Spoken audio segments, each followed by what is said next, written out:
Ah oui, j'en ai un. Alors je suis tout en noir, j'ai une voiture en forme de chauve-souris, j'ai la voix un peu cassée et je défends Gotham City. Batman ? Ouais. Batman. Ok, j'ai un point. À moi.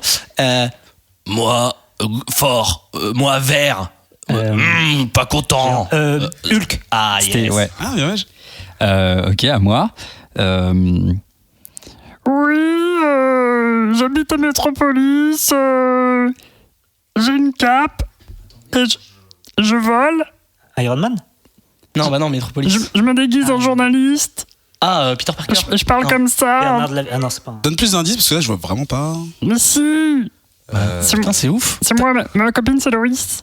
Je pense qu'il le fait bien, mais du coup, Ouais, en fait, c'est peut-être un peu trop juste et du coup.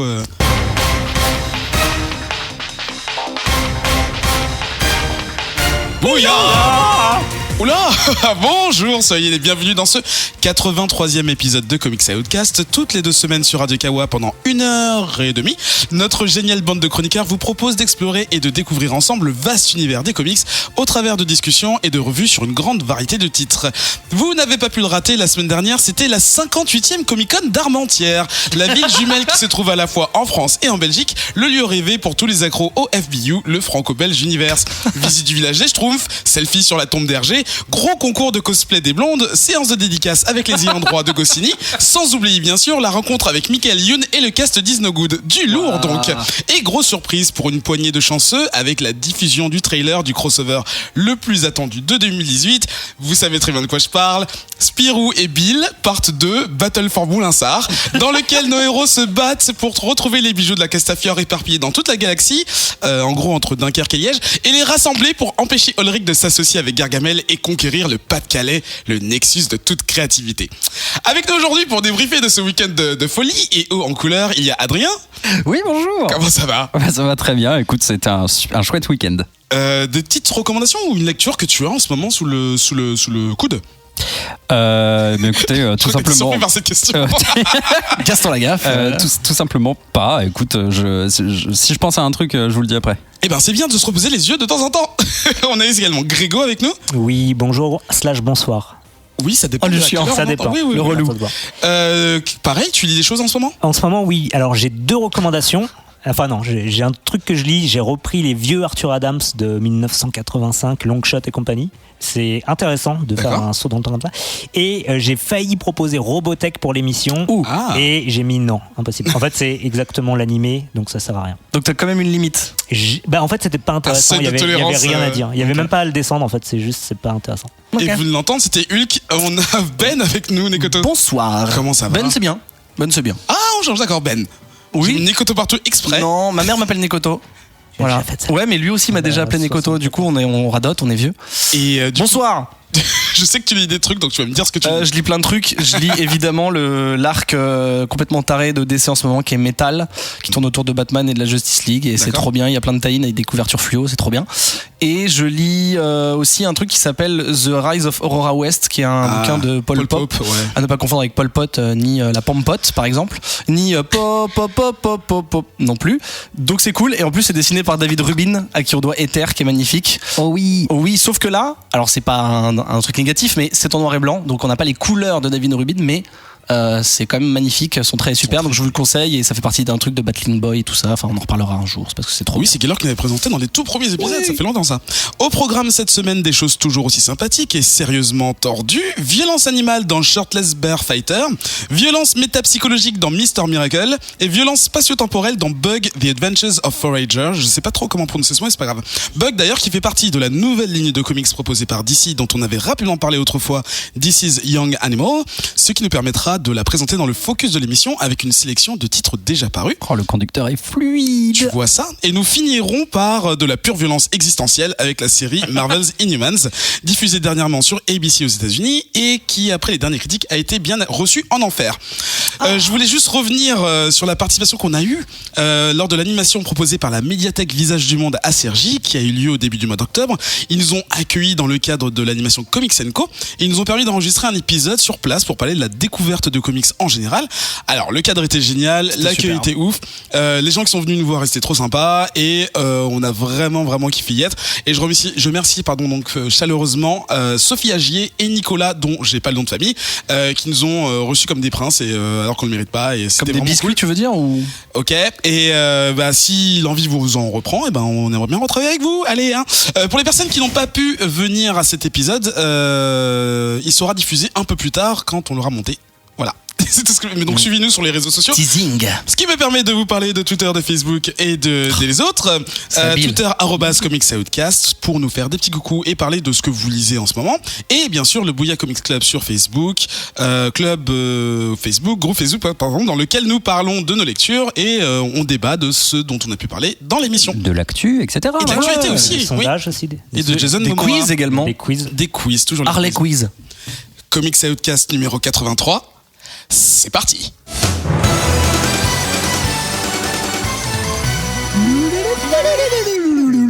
J'étais en train de me dire que ça ferait bizarre si tu faisais pas le tululut. Bah oui. On commence avec les revues. Les revues, vous avez l'habitude. Nous choisissons 3 titres. Nous prenons 3 chapitres et on les analyse ensemble. Cette semaine, petit changement. Les 3 chroniqueurs ont choisi les comics. Par contre, l'ordre et la distribution de l'analyse des comics aura été tiré au sort. Le premier comic cette semaine, c'est Shirtless Bear Fighter. Et c'est toi, Adrien, qui va nous en parler. Ok, bah faisons ça alors. Est-ce que tu veux que je présente rapidement les auteurs? J'ai oublié, excuse-moi. Bon écoute. Pas que je les cite en tout cas. Allez, cite-les, va. Nous avons à l'écriture Jody Le Hupp. Je sais vraiment pas le prononcer, je suis désolé. Le Hoop. Et Jabba the Hutt. C'est ça. Et Sébastien Garner. À l'illustration, le duo de Neil Vandrell et Mike Spicer. C'est édité chez Image Comics et c'est sorti très récemment en juin 2017. Voilà, tout à fait. Alors, il faut savoir que ce sont globalement des auteurs et artistes et coloristes, etc. Qu'on ne connaît pas des masses. Pour par exemple, Jolly Le Hupp, c'est ni plus ni moins que son seul comics. Neil Vandrell, à ma connaissance, également. Alors, comment je vais parler de Shirtless Bear Fighter? Donc c'est pas très préparé, je vais improviser un peu le truc. En gros, imaginez, plongez-vous, vous êtes dans les bois. Vous êtes dans les bois et vous êtes avec votre copine. Ou votre copain. Ou votre copain. C'est un moment un petit peu romantique. Vous êtes sur une petite nappe, sur la mousse. Qu'est-ce qu'on mange dans les sous-bois.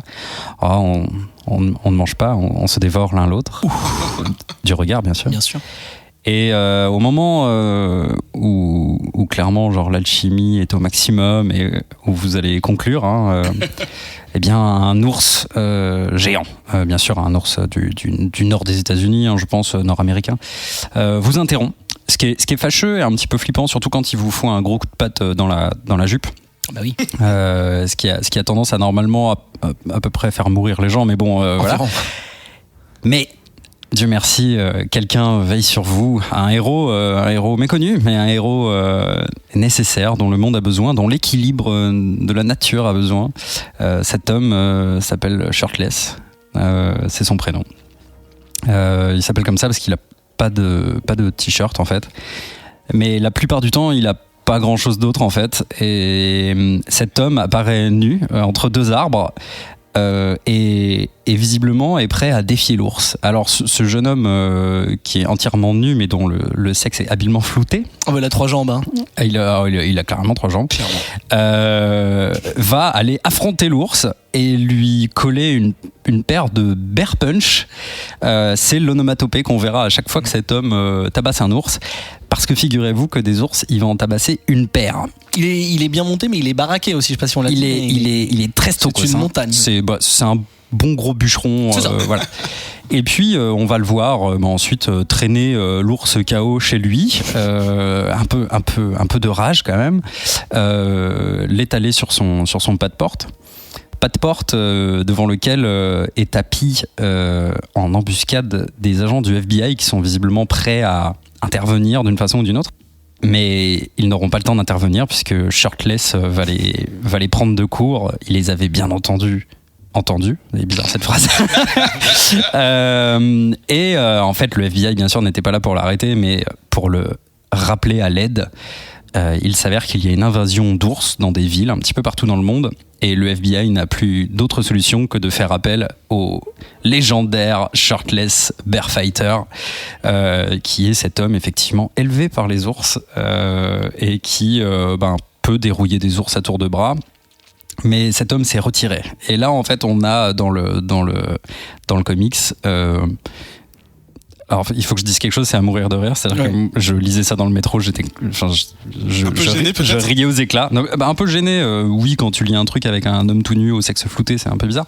mais non, surtout, c'est vraiment très très drôle. Et c'est en fait toutes ces scènes, par exemple, là, le FBI qui intervient et qui lui demande de revenir, c'est ultra référencé. Enfin, c'est l'arme fatale. Je veux dire, c'est Die Hard, Rambo. Voilà, genre, non, je suis à la retraite, j'ai arrêté ces conneries. Et donc, ils essayent de l'acheter avec un pot de vin, ma foi, pas très classique, puisqu'ils essayent de lui donner, non pas des pancakes, mais des flapjacks. C'est ça. Attention, très important. Lifetime support of flapjack et du sirop d'érable. Sirop d'érable qui goûte un peu comme de la coke en se passant ça sur la gencive, comme ça veut dire c'est de la bonne. Et mais bon, finalement ça ne suffira pas à le détourner de sa mission sacrée de protéger la forêt, mais surtout mission sacrée de se venger des ours, et on ne sait pas encore exactement pourquoi à ce stade. Et puis finalement une fois que le FBI la queue entre les jambes repartira de chez Bear Fighter pour aller dérouiller les ours qui sèment la zizanie en centre-ville, enfin d'un petit peu partout dans les États-Unis. En fait, finalement, ils vont être rattrapés par Shirtless qui a fait son choix, et donc qui vient dans une espèce d'avion, c'est un peu Air Force One mais en peau d'ours. Tellement génial. C'est assez incroyable. Et donc il les rattrape, et puis là on verra qu'il va donc bien sûr save the day. Il va sauver la mise et tout finira bien. Et puis on va creuser un petit peu comme ça les personnages qui sont à la fois du FBI, comment en fait ce boss du FBI connaissait Shirtless Bear Fighter, quel est le grand plan machiavélique derrière cette invasion d'ours à travers la ville. Il s'avérera qu'en fait des gens très très proches de Shirtless Bear Fighter sont impliqués dans une sorte de complot mondial. Il y a des grands méchants, il y a des grands vilains. Quoi dire d'autre sur l'histoire? Je sais pas, mes petits amis, qu'est-ce que je vous dis? Grégo, est-ce que il y a des éléments de l'intrigue que tu pourrais ajouter, qu'Adrien aurait pas cité? Des éléments de l'intrigue, j'ai peur de trop en dire, puisque là je pense qu'il a parfaitement pitché l'histoire. Sans spoiler. Je pense que ça sert à rien d'en dire plus, si ce n'est que le genre de délire. Moi, c'est vraiment le Bird Jet là qui m'a mis dedans, quoi, quand il arrive dans son avion fait en peau d'ours, donc on imagine un avion construit uniquement à partir d'ours. Là, j'ai dit ok, je signe, emmène-moi. Et voilà, après c'est absurdité sur absurdité. Alors, sans vouloir spoiler, un passage que j'ai particulièrement apprécié, c'est qu'il va d'un moment du coup aller partir en tournée de tabassage d'ours un peu dans les États-Unis. Ah, tu veux dire ce que je voulais dire? Ah bon? J'ai failli le dire aussi, mais alors les dis pas, disons un seul. Une seule étape sur. D'accord, une seule étape. C'est quoi? C'est Seattle? Non, c'est les fans de football américain. C'est Chicago, voilà, Bears. Donc il va se tataner toute l'équipe de football américain. Juste parce qu'il s'appelle Bear, en fait, comme des ours. En fait, il n'y a pas que des ours. Il y en a d'autres. Il prend l'expression littéralement. C'est genre d'absurdité comme ça en permanence sur une histoire, un schéma d'histoire assez classique, mais ouais, ça marche bien. Alors je te garde la parole, pardon. Tu peux nous parler un peu de l'art, de l'illustration? De l'art. Alors, artistique. C'est un art que je daterais du 21e siècle. Oui. Je trouve ça juste comme. Les dessins sont. Je crois que on en a parlé un petit peu avant. Je crois qu'ils ont un peu choqué Ben et Adrien. Moi, ça m'a pas du tout choqué. Pour moi, c'est pile dans l'histoire un peu débile. Moi, il y a des moments où justement ça m'a un petit peu rappelé cette convention de l'art franco-belge dont tu parlais en intro là. Il y a des moments où tu sais ça fait un peu genre on dirait un peu les blondes quoi. Enfin tu sais ces espèces d'aplats de couleurs, enfin les couleurs pas très jolies, les sourires et les visages c'était un peu très cartoonesque. En fait c'est cartoon mais pas un cartoon très noble quoi. Je trouve. Mais ça marche. Mais ça m'a pas sorti. Cela dit, ça m'a vraiment pas sorti de l'histoire du tout. En fait comme on disait tout à l'heure, tu vois on parlait des influences des films d'action et tout, mais moi pour moi c'est à la limite du Hot Shot et du y a-t-il un pilote et tout. C'est complètement parodique, donc ça me dérange pas d'avoir un trait plus léger, exagéré, tout ça. Tu vois même sur la couverture couverture, c'est pas le dessinateur en titre, mais sur la couverture, il y a des énormes pieds, des énormes mains, c'est complètement disproportionné, mais c'est dans l'esprit du truc, donc ça me va. Par contre, Adrien a parlé de couleur, et moi je pense que c'est ce qui m'a choqué, parce que même si le trait est inégal, des fois il est un peu trop fin, des fois il est un peu trop épais, donc ça m'a un peu fait chier, mais c'est pas très grave. Ce qui m'a choqué, c'est la couleur, que effectivement j'ai trouvé un peu cheapos, on a l'impression que c'est un peu peinturluré vite fait, et en plus c'est très étonnant parce que c'est Michael Spencer, et on l'a vu sur Extremity qu'on avait chroniqué ensemble, et qui pour moi, où les couleurs sont géniales, donc ils doivent avoir un autre processus de boulot, j'en sais rien, d'autres raisons, mais du coup ça m'a choqué dans le mauvais sens, et quand j'ai réalisé que c'était lui, je me dis bon bah merde. C'était peut-être dans le cahier des charges, tu nous fais des couleurs un peu blondes, quoi. On veut tendre vers le FBU, quoi. C'est pas forcément les couleurs, les choix de certaines couleurs, c'est plutôt l'application ou le traitement, enfin je sais pas, il y a un truc qui effectivement ça m'a pas sorti du truc, parce que comme Adrien j'étais mort de rire, mais j'aurais peut-être préféré un truc un petit peu plus soigné, quoi, sans trop descendre le taf des gens quand même. Adrien? Oui, non, j'allais dire un peu pareil, que en fait finalement côté artwork, même si c'est pas ultra jojo et tout, ça a réussi à me porter, donc voilà, je me suis marré de bout en bout, j'ai vraiment hâte de lire la suite. Je dois avouer que vers l'issue 3, il y a un ton qui a commencé à émerger, qui m'a un tout petit peu dérangé pendant la moitié, on va dire, le début de l'issue 3, où, à l'image d'un Hotshot, et d'ailleurs c'est une super bonne comparaison, moi il y a des trucs dans Hotshot que j'adore, l'humour absurde, que j'aime beaucoup, et puis en fait tu peux très très vite shifter sur le potache, et le potache un peu naze, un peu forcé, que moi j'aime pas trop. Et là, il y a quelques moments potaches qui m'ont fait un peu chier. Tu vois, j'aime bien la référence, j'aime bien la parodie, j'aime bien les dialogues, je les trouve mortels. Enfin, franchement, il y a des vannes sur toutes les cases, quoi. Et c'est tout le temps. Du coup, c'est vraiment ultra vivant. Et on est dans le film d'action. La cause est débile. Les personnages sont ultra caricaturaux et clairement, ça s'en amuse à fond. Et en fait, c'est quelque chose. Je pense qu'on a vu par ailleurs, mais dans le comic book, moi c'est quelque chose que j'ai quand même pas très souvent vu, et je trouve ça vraiment bien fait. Du coup ça m'étonne pas que ça soit chez Image et pas chez un petit éditeur, tu vois. Ça pourrait faire un peu pitch de IDW un peu peut-être. Ouais, voilà, tu vois, un truc un peu comme ça. Mais en fait c'est chez Image parce que je trouve que ça a quand même des couilles, quoi. Mais il y a ce petit délire un peu potage comme ça qui peut partir un peu vite, et moi qui me branche pas plus que ça. Okay. Ouais, des vannes un peu faciles, quoi. Ouais, des situations un peu artificiellement drôles, en fait, quoi. Ben, je voulais juste préciser que le 4 est sorti là très récemment, et c'est une mini-série en 5, donc je sais pas, on a volontairement pas spoilé les tenants et les aboutissants de certains trucs, mais j'espère qu'ils vont réussir à boucler le truc proprement, mais voilà, parce que oui, effectivement, juste pour finir, ce qu'Adrien a dit est très juste, c'est que surtout en plus à l'image de ce qui va suivre dans le conducteur de l'émission, où on va parler de trucs un peu pas forcément sérieux, mais en tout cas plutôt solide et tout, là c'est un truc très léger, et c'est vrai que ça faisait longtemps que j'avais pas rigolé vraiment en mode vraiment second degré sur un truc, donc ça fait du bien. Vous avez lu les 3 issues, vous? Ouais, je crois que j'ai lu la 4e en fait. Ouais, il m'en reste une, il y a le cliffhanger là. D'accord. Okay. Et tu penses qu'en une seule issue ça va être bouclé? Oui, déjà je pensais, en lisant la 4e, je me suis dit attends, ça va se finir là, donc c'est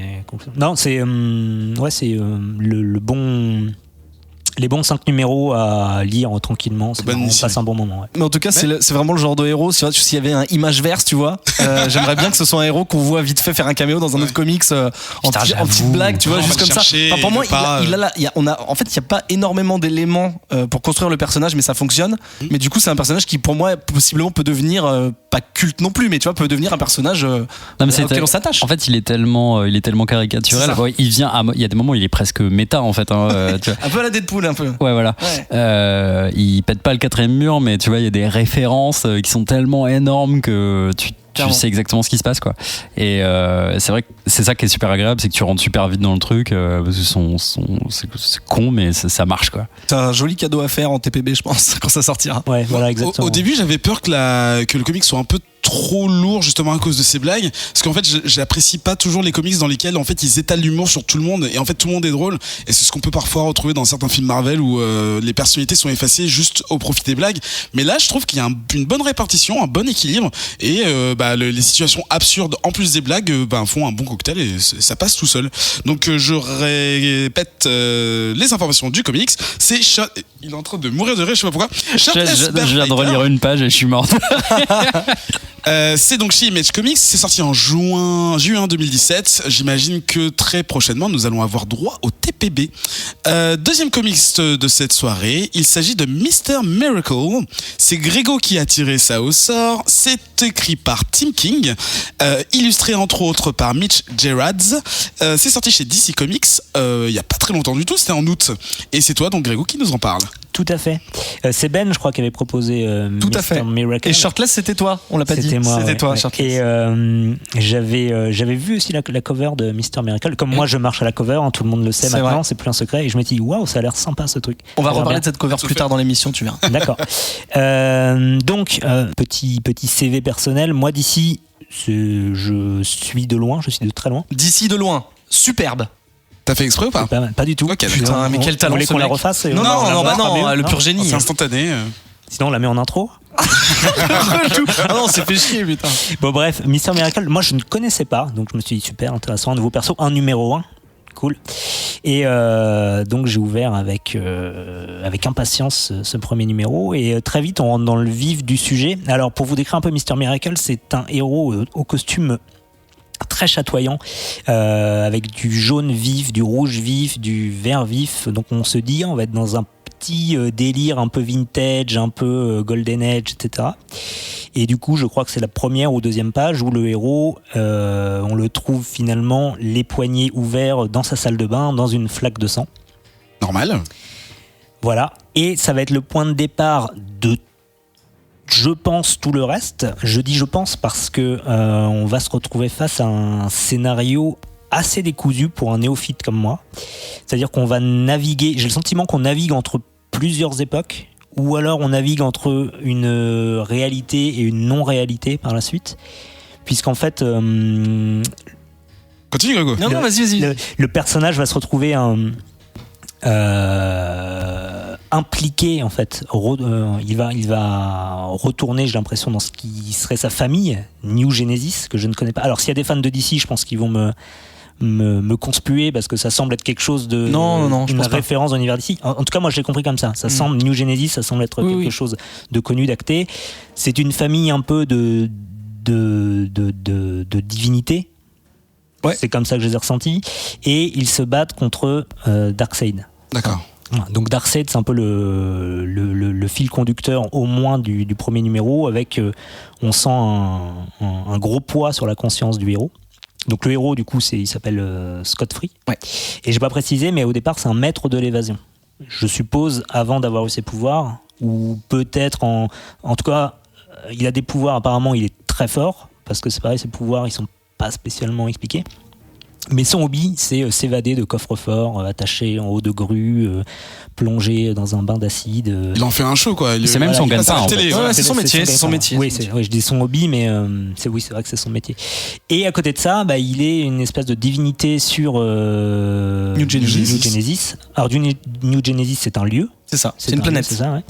Et là, il tatane les armées de Darkseid avec son épouse, qui s'appelle Big Barda. Magnifique. Et d'autres héros qui font partie de la mythologie d'ici. Alors, il y en a qui ont l'air d'être morts, apparemment Métron, et puis ils étaient tous au service d'un certain Highfather, et Highfather ne semble plus être là, et c'est un certain Orion, un peu plus injonctif et un peu plus agressif avec ses sbires, qui a repris un peu les commandes de New Genesis, et du coup, ils sont en guerre. Donc, il y a la moitié du comics où ils sont en guerre, sur New Genesis, et l'autre où on le retrouve plus dans sa vie de tous les jours à reprendre un petit peu le dessus suite à sa tentative de suicide en fait du début. D'accord. Où il va aussi un peu expliquer pourquoi il en est arrivé là. Et voilà. Alors, c'est assez. Du coup, pour moi qui découvrais tout ça, j'ai trouvé qu'il y avait beaucoup d'informations, et c'est pas évident de se faire une idée de qu'est-ce qui se passe exactement. Est-ce que quelle est la réalité, quel est le fantasmé, quel est le passé, quel est le présent en fait. Alors on va voir avec Adrien et Ben si il y aurait des éléments qu'on n'aurait pas justement, qui pourrait débloquer un peu. Ben m'a l'air chaud. Alors, je suis chaud parce que c'est moi qui avais choisi ce Je truc-là. sais. Et non, c'est juste pour rajouter D'une façon qu'en fait, claire et. Ouais, en fait, non, mais l'auteur c'est Tom King. En fait, D'accord. on en a pas parlé, mais moi c'est lui qui m'a. J'en parle parce que c'est lui qui m'a amené à Mr. Miracle que je connaissais pas non plus au tout départ. Je l'ai connu sur le run de Batman de Rebirth et il a fait l'excellent Vision par exemple. D'accord. Et bon, après, quand j'ai ouvert, les dessins m'ont accroché doublement, donc de Mitch Gerads.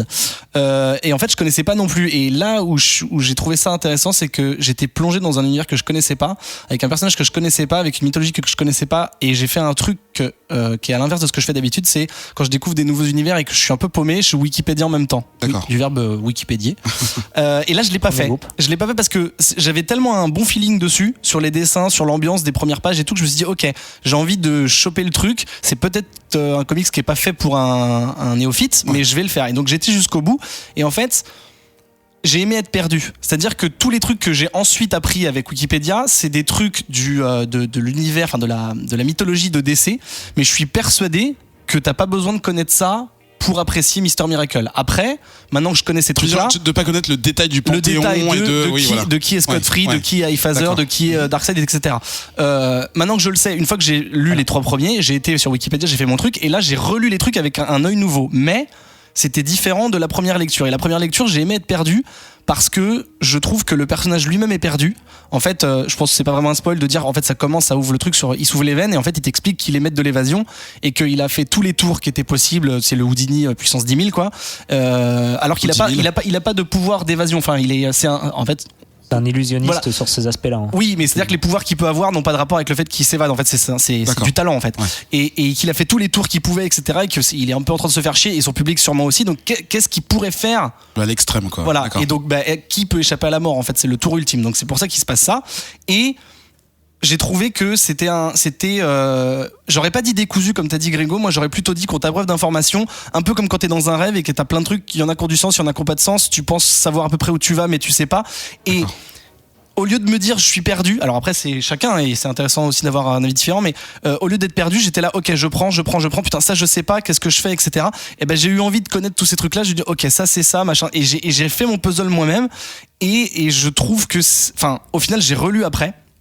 Et je trouve que c'est vraiment bien écrit parce que je redirais, je vais laisser Adrien un peu parler, mais je vais redire un petit truc. Il y a vraiment des trucs très habiles dans la construction des cases au niveau du texte. C'est-à-dire que je parle même pas du dessin. Au niveau des textes, il y a des trucs qui sont ahurissants. D'accord, des tentatives. Je redonne la parole à Grégo. Ouais, alors c'est ça. Toi, tu disais que t'as bien aimé être perdu. Moi, ça m'a un peu emmerdé sur une. Mais t'as pas essayé de comprendre ce qui se passait du coup? Si. Alors après, je suis pas. Je pense qu'en réfléchissant, on comprend un peu ce qui se passe. Et comme tu dis, il y a ce doute. Il y a ce doute. Est-ce que on est aussi perdu que le personnage en Oui, fait. parce que le gars vient d'essayer de se donner la mort. Après, je sais pas si, tu vois, par exemple, si on ne l'avait pas chroniqué pour ce soir, après le numéro 1, je sais pas si j'aurais persisté. En fait, le numéro 1 m'a pas donné envie d'aller voir plus loin pourquoi il était perdu. Ok. Tu t'es pas attaché au perso? Parce que moi, je me suis attaché instantanément. Je me suis pas attaché au personnage et... Ouais, non, je me suis pas attaché au personnage dans le premier. Adrien. Mais du coup, la suite, ça t'a fait quoi? Enfin, lire la suite, est-ce que ça t'a... Eh ben, la suite, ça m'a... Alors la suite, pendant les 2 issues suivantes, on continue un peu sur le même délire aussi. Hein. C'est un jonglage permanent entre ce qui semble être la réalité et New Genesis, ou ses souvenirs, ou je sais pas. Il y a un personnage qui meurt aussi à la fin du 2. C'est pareil, j'ai du mal à me dire ce personnage, est-ce qu'il est important, est-ce que c'est un grave, gros personnage de la mythologie d'ici, ou c'est juste ah oui il y avait lui, ok. Et voilà, donc en fait je me posais en permanence la question, est-ce qu'il me manque des informations pour comprendre cette série? Adrien, est-ce que tu donne ton avis aussi sur ton ressenti en lisant ce comics un peu spécial quand même? Ouais, c'est super spécial. Alors, c'est très très adulte hein, quand même. Enfin, c'est vrai que pour un DC, en fait, t'as quand même vraiment la sensation d'avoir une image, tu vois, sous les yeux. Alors bon, on en parlera plus tard, mais ne serait-ce que graphiquement, mais en fait vraiment je trouve que dans la mise en page et dans la mise en place de l'histoire, il y a un truc qui est presque de l'ordre de l'expérimental, ou en tout cas du clipesque et tout. Enfin, tu vois, il y a un espèce de rythme qui est assez obsessionnel. Toutes les planches sont coupées de la même façon, et il y a un leitmotiv qui est là tout le long du premier chapitre, qui revient. Et en fait, ce truc qui revient tout le temps, tu comprends que c'est le traumatisme en fait. C'est le traumatisme de Mr. Miracle en fait. C'est peut-être qu'il l'a poussé au suicide ou enfin à la tentative ou alors c'est la conséquence, c'est le truc qui résonne en tout cas après chez lui. Et finalement, alors moi j'ai adoré être perdu dans celui-là et ça m'a beaucoup fait penser, alors le premier chapitre mais les autres suivants aussi, à ce qui se passe dans Moon Knight en fait, dans le run de l'émir. Et en fait les deux ont quand même le point commun de parler un peu de maladie mentale, je pense. Enfin, à mon sens. Bien sûr. Là, il y a ça en fait. C'est quand même quelqu'un qui sort d'une tentative de suicide. Je suis pas sûr que ce soit uniquement. Enfin, il l'explique comme ça. Lui il dit oui, mais voilà, c'était mon dernier grand tour d'échapper à la mort en tant qu'escape artist. Mais dans le fond, c'est une excuse. Enfin, c'est quelque chose qu'il dit et en fait, on essaye de voir ce que c'est que sa maladie. On parle de médicaments contre la paranoïa, enfin on parle paranoïde pile, ouais. Voilà. Et donc en fait finalement on a accompagné ce personnage là qui est hautement instable, donc on comprend pourquoi c'est décousu. On comprend pas, mais on sait pourquoi. C'est expliqué, enfin c'est. Disons que la forme elle est là pour souligner quelque chose. Et du coup, enfin moi j'ai adoré, j'ai trouvé ça vraiment super touchant et en même temps pas chiant. Et ça me fait un peu mal de le dire, mais peut-être que c'est mieux construit que ce que l'émir peut faire parfois dans Moon Knight, où en fait finalement t'es un peu paumé, mais il n'y a pas énormément de plaisir. Enfin, parfois dans Moon Knight j'ai moins de plaisir à être perdu. Au final j'ai adoré. Enfin, je veux dire, soyons très clairs. Mais là, je trouvais que sur ces 3 premiers issues, il y a un truc qui est assez magique. Enfin moi, qui a fonctionné à mort sur moi, quoi. Et ouais, j'ai vraiment beaucoup aimé. D'accord, donc je suis content parce qu'on a eu trois appréciations différentes du même produit. En plus, on a lu les 3000 chapitres. On va parler un peu plus d'illustration. Tu fais la grimace, pourquoi? Non, parce que je voulais redire des trucs sur le scénar, mais d'accord, on peut en parler un peu avant. Ouais, pas de souci. Non, en fait, c'est juste que je reste persuadé que on n'a pas besoin d'avoir les détails précis de qu'est-ce qu'est New Genesis, qu'est-ce qu'est Apocalypse, qu'est-ce qu'est Darkseid et tout ça. Zéro Wikipédia. Je pense que si tu le sais pas, en fait, en gros, faut avoir envie, parce que je dis pas que Grégo a été à reculons, mais faut sentir l'envie d'essayer de comprendre ce qui se passe. Ouais. Et en fait, tu comprends que effectivement, il vient d'ailleurs, qu'il se passe des trucs dans ce ailleurs, que il a fui ce ailleurs, et que c'est peut-être pour ça qu'il fait ce métier, etc. Genre, il s'est échappé de son monde, donc c'est pour ça que maintenant c'est un escapiste, on va dire en anglais.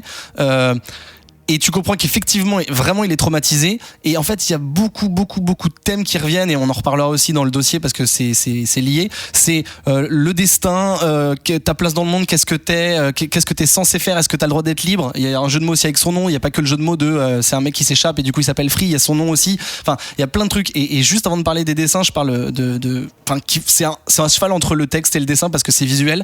C'est Adrien parlait d'un leitmotiv qui revient souvent. On a parlé de Darkseid. C'est une phrase. Bon, c'est pas vraiment un spoil de dire c'est Darkseid is en anglais, bon, Darkseid l'est ou est, et en fait je me suis demandé pourquoi on martelait ce truc, parce qu'effectivement comme l'a dit Adrien, il y a beaucoup de pages. Oui, marteler c'est gentil, hein. Ouais, et alors c'est moi qui le vois comme ça, ouais. Mais je me suis rendu compte au bout de je sais pas, je l'ai lu au moins 4 fois par plaisir, hein. Mm-hmm. Au bout de la 3e fois, je me suis rendu compte qu'à chaque fois qu'il y avait cette case noire avec marqué Darkseid is en blanc, ça se référait à un mot en gras dans une case avant. Pas forcément la case juste avant, mais une case d'avant. Donc, c'est-à-dire, si par exemple il dit qu'est-ce qui est mort, 2 cases après, Darkseid est mort. Et du coup, tu peux relire la BD juste comme ça. Alors après, c'est peut-être de l'explication de texte forcée, tu sais, un peu comme quand on dit l'auteur a voulu dire que. Peut-être que je fais des trucs de comptoir, je sais pas. Mais moi, je l'ai pris comme ça, surtout que les mots en gras. Enfin, à chaque fois, ça fonctionnait. Est-ce que quand tu lis quelque chose, tu vois les lettres qui sortent en surbrillance et qui se déplacent les unes par rapport aux autres. Et ça fait des anagrammes. Non mais voilà, ce que je veux dire, c'est que j'ai trouvé que c'était très habile, parce que on peut considérer que le mec est fou, même si ça veut tout et rien dire. On est dans sa folie, on est dans son désespoir, il a essayé de se suicider pour X raisons, il est chamboulé.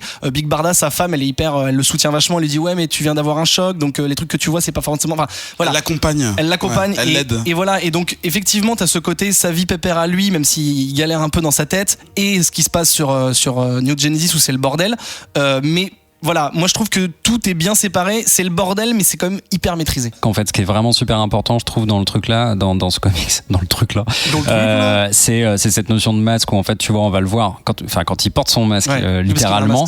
En fait,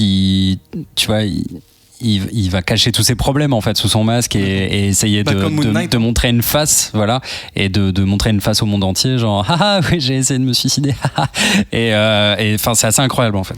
Grégo ? Ouais, je voulais juste rebondir sur ce que disait Ben en 2 mots. En fait, ça aurait peut-être mieux marché pour moi si j'avais été persuadé et sûr que c'était des nouveaux personnages en fait, qu'on partait de rien. Là en fait j'avais en permanence le doute, il manque des choses, il doit me manquer des choses, tu vois. C'est peut-être un, alors je vais pas dire que c'est un défaut, mais c'est peut-être un handicap qu'il a, ce truc là effectivement. Ouais. Je pense que tu peux l'aborder, moi je conseillerais presque au lecteur nos auditeurs pardon de lire genre sans rien, ça marche. Oui, sec. Oui, parce qu'en fait, on n'a pas dit le mot, mais c'est les New Gods. En fait, c'est un gros arc de DC. On va en parler plus tard dans l'émission, donc je lâche le mot, c'est New Gods. Mais voilà, Wikipédiez pas le truc. Si vraiment vous voulez avoir la full expérience, allez-y. Si vous êtes perdu, ça nous intéresse. Dites-nous votre avis sur le Bouya Comics Club. Mais allez-y. Et juste pour les dessins, personnellement, je trouve que c'est du grand art. Ça m'a vraiment plu dès le départ. C'est-à-dire qu'il y a le trait en lui-même, il y a la couleur, il y a les effets rajoutés. Et je parle pas d'effets Photoshop dégueulasses à la symétrie, tu vois. Ça m'a un peu fait penser à David Aja sur Hawkeye, le nouveau Hawkeye de Matt Fraction. C'est des dessins où en fait c'est paradoxalement le trait est très simple, mais les détails sont là où il faut, c'est-à-dire que c'est pas hyper chargé, mais on comprend les expressions, on comprend ce qui se passe. Et ça m'a fait aussi penser à Zaceta de Outcast. Je trouvais que c'était le même truc. Et voilà. Et par-dessus, il y a ces effets de couleur. Des fois, ça bave un peu, comme si c'était mal imprimé ou imprimé doublement. Il y a des effets de flou, mais tout est fait. C'est très très soigné et j'adore les expressions et voilà et c'est pas juste un truc bourrin avec des mecs musclés, genre Big Barda dont on a parlé. C'est un personnage qui a une morphologie très particulière parce qu'elle est quasiment géante et je la trouve très sexy et très forte, et voilà, c'est un vrai personnage à part entière.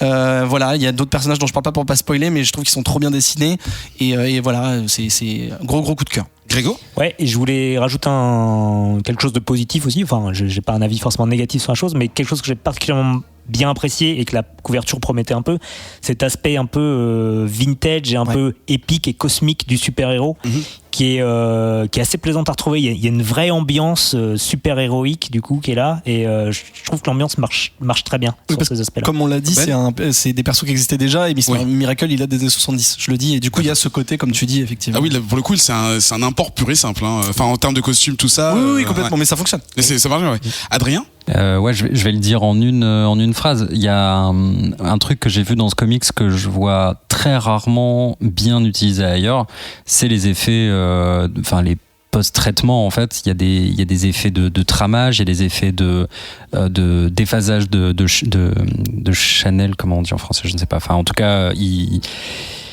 il déplace les calques, il fait des effets il y a des glitches à même les cases.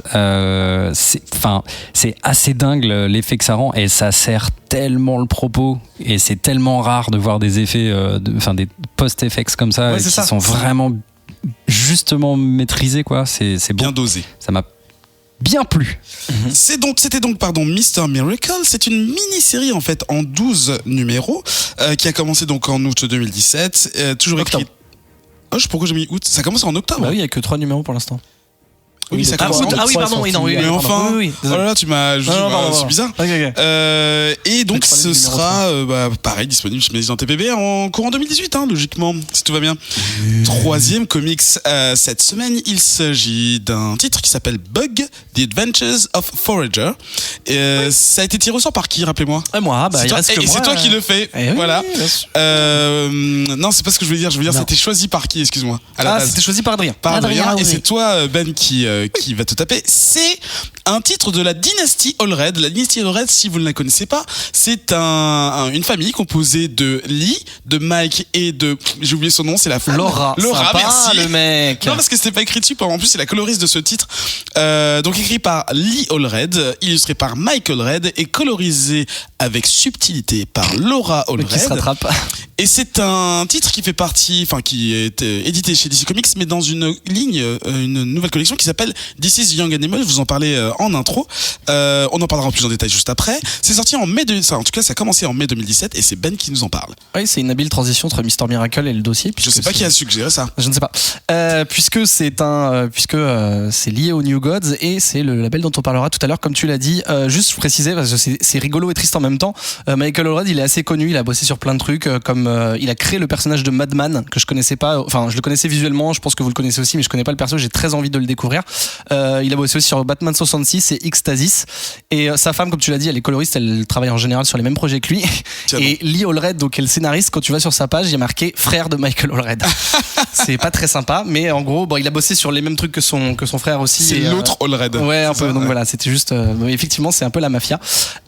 Forager, donc Bug, comme tu l'as dit, c'est en fait Bug, c'est pas vraiment son prénom, c'est plutôt son statut, mais parfois on s'appelle comme son statut, c'est-à-dire comme si moi je m'appelais chroniqueur au lieu de Ben, tu vois, voilà. Donc Forager ou Bug, mais je vais l'appeler Forager, c'est un jeune homme qui a un costume rouge et un masque d'insecte et qui va reprendre ses esprits piégé dans un cocon un peu dégueulasse. Pas Scott Lang. Il nous s'appelle non, rien à voir. En plus, on est pas chez Marvel, enfin. Effectivement. Piégé dans un cocon dans le sous-sol d'une maison chelou. Voilà, je vous fais le décor. Il a rêvé qu'il était mort, qu'il s'était fait buter, que sa dépouille avait été transportée, mais finalement on dirait qu'il va plutôt bien puisqu'il se réveille même s'il sait pas où il est. Et rapidement dans ce sous-sol de maison bizarre, il va rencontrer un ours en peluche qui parle. Il va rencontrer une petite fille fantôme, un peu comme Sadako de Ring, mais en petite fille, un peu flippante. Et pas mal de mecs un peu monstrueux, pas forcément méchants, mais plutôt agressifs, qui le courent en lui disant qu'il n'a pas à être là. Et il va aussi rencontrer un mec qui s'appelle Sandman, donc qui n'a pas de rapport avec le héros très connu, mais qui est le maître des rêves et qui se charge en fait de faire en sorte que ce qui se passe dans les rêves reste dans les rêves et n'arrive pas dans la réalité. Donc là on est en train de se demander ok, s'il y a des trucs chelous où il sait pas trop où il est, s'il y a un mec qui parle de rêve, est-ce qu'on est dans la réalité, est-ce qu'on est dans un rêve, on sait pas trop. Il y a pas mal de non-sens, il y a pas mal de trucs qui devraient pas exister ou qui ont pas de logique, mais qui sont quand même là. Et il y a un truc assez important en se baladant dans cette maison, en fuyant un peu ces gars monstrueux qui finalement vont devenir ses potes, c'est pas vraiment un spoiler, mais il va quand même se balader dans cette maison, il va tomber sur pas mal de dominos, et ces dominos qui paraissent anodins au départ mais qui vont être très importants dans l'histoire et qui sont placés un peu comme, vous savez, Domino Day présenté par Dave sur TF1. J'aurais dit Denis Brognard, je crois que c'était lui qui faisait ça. C'était Dave, je crois. Ah ouais. Donc voilà, le genre d'installation où tu as envie de pousser un domino et que tout tombe.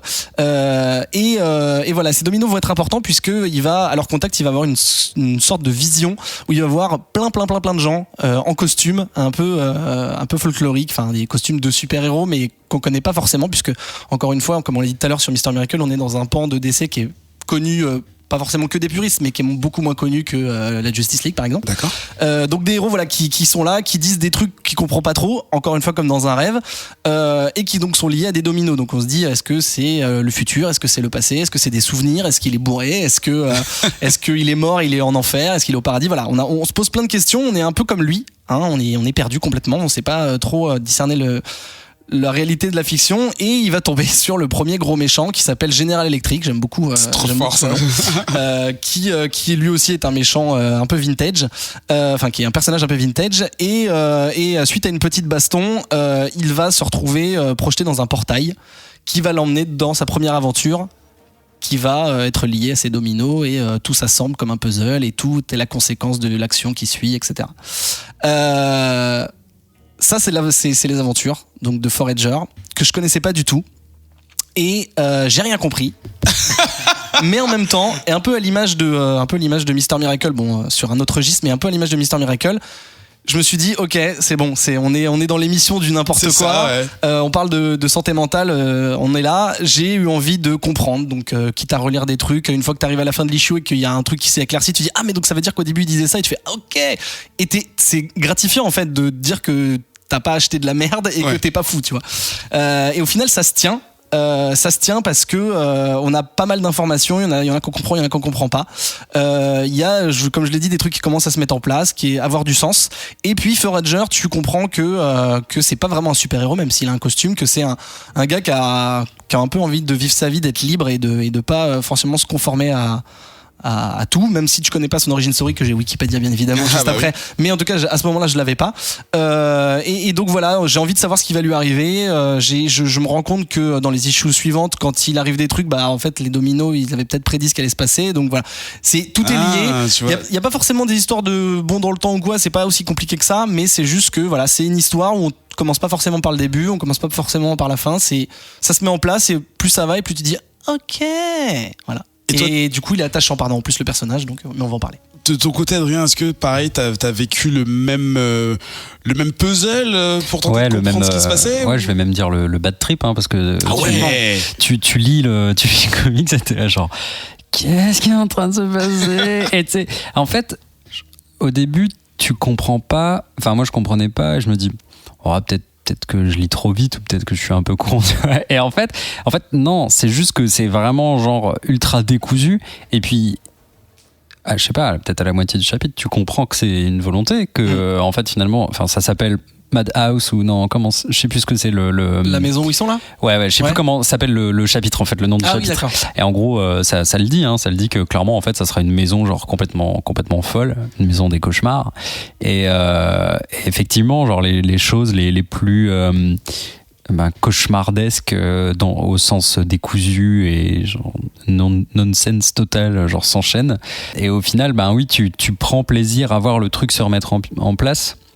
Et dans la suite des aventures, les chapitres suivants, je trouve qu'il y a un truc. En fait, on fait un bond du côté de la sci-fi. Et après, moi, ça m'a fait penser un peu à des aventures. Alors, c'est clairement ultra. Le ton est un peu old school. Ouais. Je sais pas comment dire. C'est assez verbeux. Lui, il est un peu coquin. Tu sais, un peu comme un Spider-Man. Tu vois, genre il fait des petites blagues. Il balance des vannes un peu tout le temps quand il se bat. Moi, j'ai trouvé vraiment, il y avait une espèce de feeling de vieux comics, un peu pulp, et genre que je trouvais assez agréable à lire. Moi, je suis pas un mec qui est très fan des trucs verbeux, mais là, je trouvais que ça passait bien. Je trouvais ça plutôt drôle, en fait. Et puis, c'était des aventures, quoi. C'est des grandes aventures avec chaque chapitre un peu une nouvelle mini-histoire, même si tout ça se suit et tout ça est dans un espèce de grand schéma bien fucké qui fait mal au cerveau. En fait, il y a un côté acidulé que je trouvais vraiment plaisant. Je vais pas être original, je vais te poser une question pareille, parce que comme tu as présenté le précédent qui était véritablement j'ai pas envie de dire ça te faisait travailler en lisant, est-ce que là c'était peut-être un peu plus soft pour toi, Grégo? Enfin, quand je dis pour toi qui est un peu plus toi, lent, à ton niveau j'ai pas donné mes avis, mais c'est vrai que c'est deux comics pour lesquels j'ai eu un petit peu de mal aussi, et ça me fait plaisir d'avoir Grégo qui parle pour moi, on va dire. C'est le thème de l'émission. C'est ça. Et en fait c'était assez marrant. Vous en avez fait exprès de choisir ces deux comics là? Pas du tout. On en parlera je pense après, mais dans la forme ils sont tellement proches, à savoir qu'on ne sait pas si on est dans le rêve, comme l'autre on ne sait pas trop si on était dans la réalité, est-ce que c'est des souvenirs, et là en fait Ben t'a dit qu'il se réveillait, moi j'ai compris qu'il était mort en fait, peut-être qu'il était mort en sauvant l'univers et que il se réveillait malgré tout dans un cocon. Et après, il essayait de comprendre qu'est-ce qu'il faisait dans ce cocon, mais il était dans un cocon dans le sous-sol d'une maison un peu bizarre avec des dominos, un ours qui parle, des choses comme ça. Il dit mais il rêve, est-ce qu'il revient à la vie? Et cerise sur le gâteau, je crois que c'est dans le numéro 3, tu te retrouves avec les mêmes personnages que Mr. Miracle, et que il est dedans, lui, d'ailleurs, tu le vois dans Mr. Miracle. Et là, je me suis dit, waouh, mais qu'est-ce qui me manquait? Parce que il parle aussi d'Orion, etc. Ils sont tous, en fait, ils évoluent un peu autour des mêmes personnages, quoi. Donc c'est le même univers, en fait. C'était assez marrant de lire ces deux séries, l'une en parallèle, quoi. D'ailleurs, tu parlais des rêves, c'est le running gag des premières pages du premier, où en fait il se réveille sans arrêt, en fait. C'est-à-dire qu'il trouve un stratagème pour essayer de déterminer si la réalité de Forager est la bonne, et il n'arrête pas en fait de sortir d'un rêve, puis d'un rêve, puis d'un rêve. Il y a un truc Inception. C'est ça, parce que sans trop spoiler, il rêve, après il est plus ou moins dans le passé, après il se retrouve dans une sorte de nexus dimensionnel, mais est-ce que c'est toujours du rêve? C'était intéressant. Ben? Ouais, et Grégo il a fait le parallèle avec Mr. Miracle parce qu'évidemment ça se passe dans le même univers et il a raison. Je voulais juste faire une des grosses différences, comme l'a dit Adrien, c'est le ton, et je voulais juste faire un avertissement par rapport à Mr. Miracle. Parfois c'est violent, violent dans le sens c'est visuellement violent, aussi, voilà. Donc faites attention, mais sinon c'est parfait. Et voilà, Bug justement, Adrien l'a très bien dit, c'est acidulé, c'est pop, et ça va après m'amener sur le dessin. Mais voilà, c'est gentillet, c'est pas gnangnan, mais je crois qu'il n'y a pas de sang. À aucun moment il y a du sang. Pas pour les très jeune, je pense. Non, parce que le scénario est assez solide, mais enfin assez musclé, mais je veux dire, c'est pas visuellement en tout cas, c'est pas, il y a pas des têtes coupées, il y a pas de sang, c'est pas méchant quoi. Grégo ? Et c'est marrant, c'est parce qu'ils mettent mature aussi sur la couverture, alors Young que Animal. pas trop, contrairement aux autres séries Young Animal qu'on parlera après quoi. Bah après, je pense que c'est peut-être plus au niveau du côté, il y a un truc avec pas la maladie mentale, on va pas aller jusque là avec Bug, mais il y a un côté, voilà, et c'est pas sain mentalement, c'est pas sain. Je pense que c'est plus ce truc-là adulte. Peut-être. Ouais. Et ce qui est cool aussi, ce que j'ai bien aimé aussi, c'est dans le numéro 2, on voit plein de super héros d'ici, même des vieux des années 50-60, j'imagine, je connais pas assez, mais ils ont vraiment des costumes jaunes, c'est bleu, c'est le même vraiment, jaune, c'est le même. C'est Pulp Passway, c'est Pop même. Ça nous permet de passer à directement à l'illustration. Pop, c'est le mot parfait. C'est donc, comme on l'a dit, Michael Allred, qui a un style vraiment pop art. Vraiment ces dessins-là des années 50-60 où t'as des traits très épais, des aplats de couleurs. Oui. On a déjà parlé de lui dans le Comics Outcast. Oui, dans iZombie, et on l'a dit avant off, et j'ai fait mais oui, bien sûr, c'est pareil, c'est les mêmes dessins, c'est les mêmes couleurs. Voilà. Et je trouve que ça va très très bien avec cette histoire. Oui. Peut-être, je l'ai pas lu, mais c'est possible. Ouais, complètement. Moi, j'avais bien aimé Art Ops. Effectivement. Ouais, je l'ai pas lu. Et donc voilà, et j'étais en train de me poser la question en même temps que je parlais et si Mr. Miracle était dessiné par Allred et que Bug était dessiné par. Peut-être pour leur dernier. Tu vois, mais non, je sais pas, mais en gros, je trouve que ça, intéressant. en fait, ça me va comme ça. C'est-à-dire qu'on va pas non plus les comparer en disant que c'est exactement la même chose parce qu'ils sont quand même différents, mais voilà, c'est juste que je trouve que là, le style est adapté et ça me va et j'ai envie d'avoir ces aventures. Comme dit Adrien, il est un petit peu coquin, il lui arrive des trucs et je sais qu'il est lié à cet univers des New Gods que du coup, bah, c'est un peu comme on disait avec Mr. Miracle, il y a les New Gods, au fait c'est pas mal. Et après il y a Bug, c'est les New Gods, c'est vraiment pas mal, hein, vraiment. Du coup j'ai vraiment envie de découvrir aussi cet univers via Young Animal et les autres trucs, mais voilà, je le conseille, c'est sympa. Si vous avez envie un peu de vous prendre la tête, mais gentiment, je vous conseille Bug parce que c'est un personnage attachant. On vous remercie, vous trois, pour ces revues. Et j'ai bien aimé l'exercice justement d'inverser un peu, ça marche bien, hein. de faire tourner les tables. On va voir dans les prochaines émissions comment les autres vont le prendre.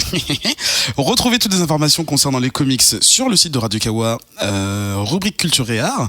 Et dites-nous sur Twitter et Facebook, dans le Bouya Comics Club, si vous avez apprécié ce qu'on vous a proposé et si, pareil, vous avez parfois rien compris ou lu 14 fois pour comprendre pourquoi on dit Darkseid Is toutes les 20 secondes. Ouais, mais le débat vaut le coup.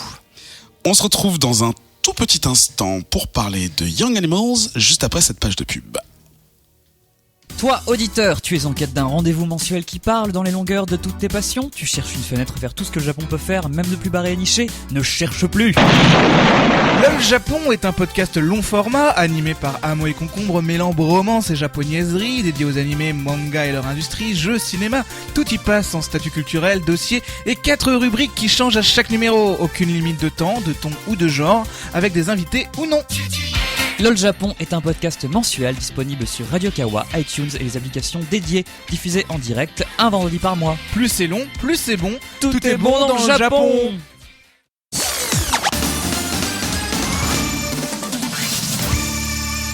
De retour dans ce 83e numéro de Comics Outcast, toujours avec mes 3 chroniqueurs qui Préférés. sont chauds. Non, chroniqueurs. Okay. Déjà, c'est qui tes préférés du coup? Ils sont chauds. Laisse-moi finir. Je m'échappe de cette trappe. Et on va maintenant s'intéresser donc à la nouvelle collection de comics proposée par DC, Young Animal sans S, parce que je me suis trompé. Et on va revenir avec toi Ben sur les autres titres qui en font partie. Et si je me trompe pas, t'as filé une micro-liste de lecture. Enfin micro, c'est pas ta faute, c'est parce qu'il y en a pas beaucoup. À Adrien et à Grégo. Et ce qui va nous permettre de faire un tour rapide des bonnes choses qu'on peut y trouver. Tout à fait. En fait, c'est le comics Doom Patrol qui m'a amené à ce label, parce que tu dis collection, mais c'est un label, enfin in-print, je sais pas vraiment comment on peut le traduire. C'est pour ça que c'est collection, c'est comme, voilà, c'est une collection chez l'éditeur. Pour ça, je vais vous parler de, poussez-vous, je suis libraire. Je vais vous parler de Vertigo, que tout le monde connaît, qui a été créé en 93, qui est la branche, qui se dit la branche adulte de DC Comics. D'accord. Et qui regroupe des trucs très connus comme Preacher, Sandman, Hellblazer, Sweet Tooth de notre ami Adrien. C'est lui qui l'a écrit. V pour Vendetta, Way the Last Man, Transmétropolitan. Voilà, que des trucs voilà, qui sont clairement orientés adultes et qui ont un peu un univers fantastico, horreur, avec un peu de nudité, de la drogue et tout ça, donc très adulte. Et le label DC Young Animal, il a été créé dans une autre optique, il a été créé par un mec qui s'appelle Gerard Way. Et Gerard Way, c'est ça.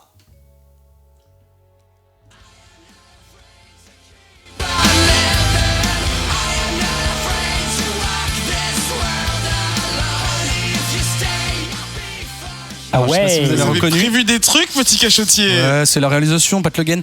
Je sais pas si vous avez reconnu, c'était une chanson de My Chemical Romance, qui est un groupe de emo rock punk, voilà, des années 90-2000, 2000 plutôt. Et donc Gerard Way, il est plus connu parce que c'est l'ancien chanteur de ce groupe, mais pas que, c'était un petit peu pour la blague parce que c'est comme ça qu'on le connaît. C'est aussi un auteur de comics depuis assez longtemps et c'est lui qui a fait Umbrella Academy, qui a gagné un Eisner Award. D'ailleurs, je sais pas si on l'a déjà fait, je ne crois pas, donc je mets ma pièce tout de suite sur Umbrella Academy. Et en fait, ce jeune homme, en fait, on sait pas, mais on pense que c'est juste un rocker, mais en fait, il a fait des études d'art, il est auteur et il a même été interne, je sais pas comment on dit, stagiaire chez DC quand il était jeune. Donc c'est pas juste un mec qui a voulu faire du comics en sortant d'un concert.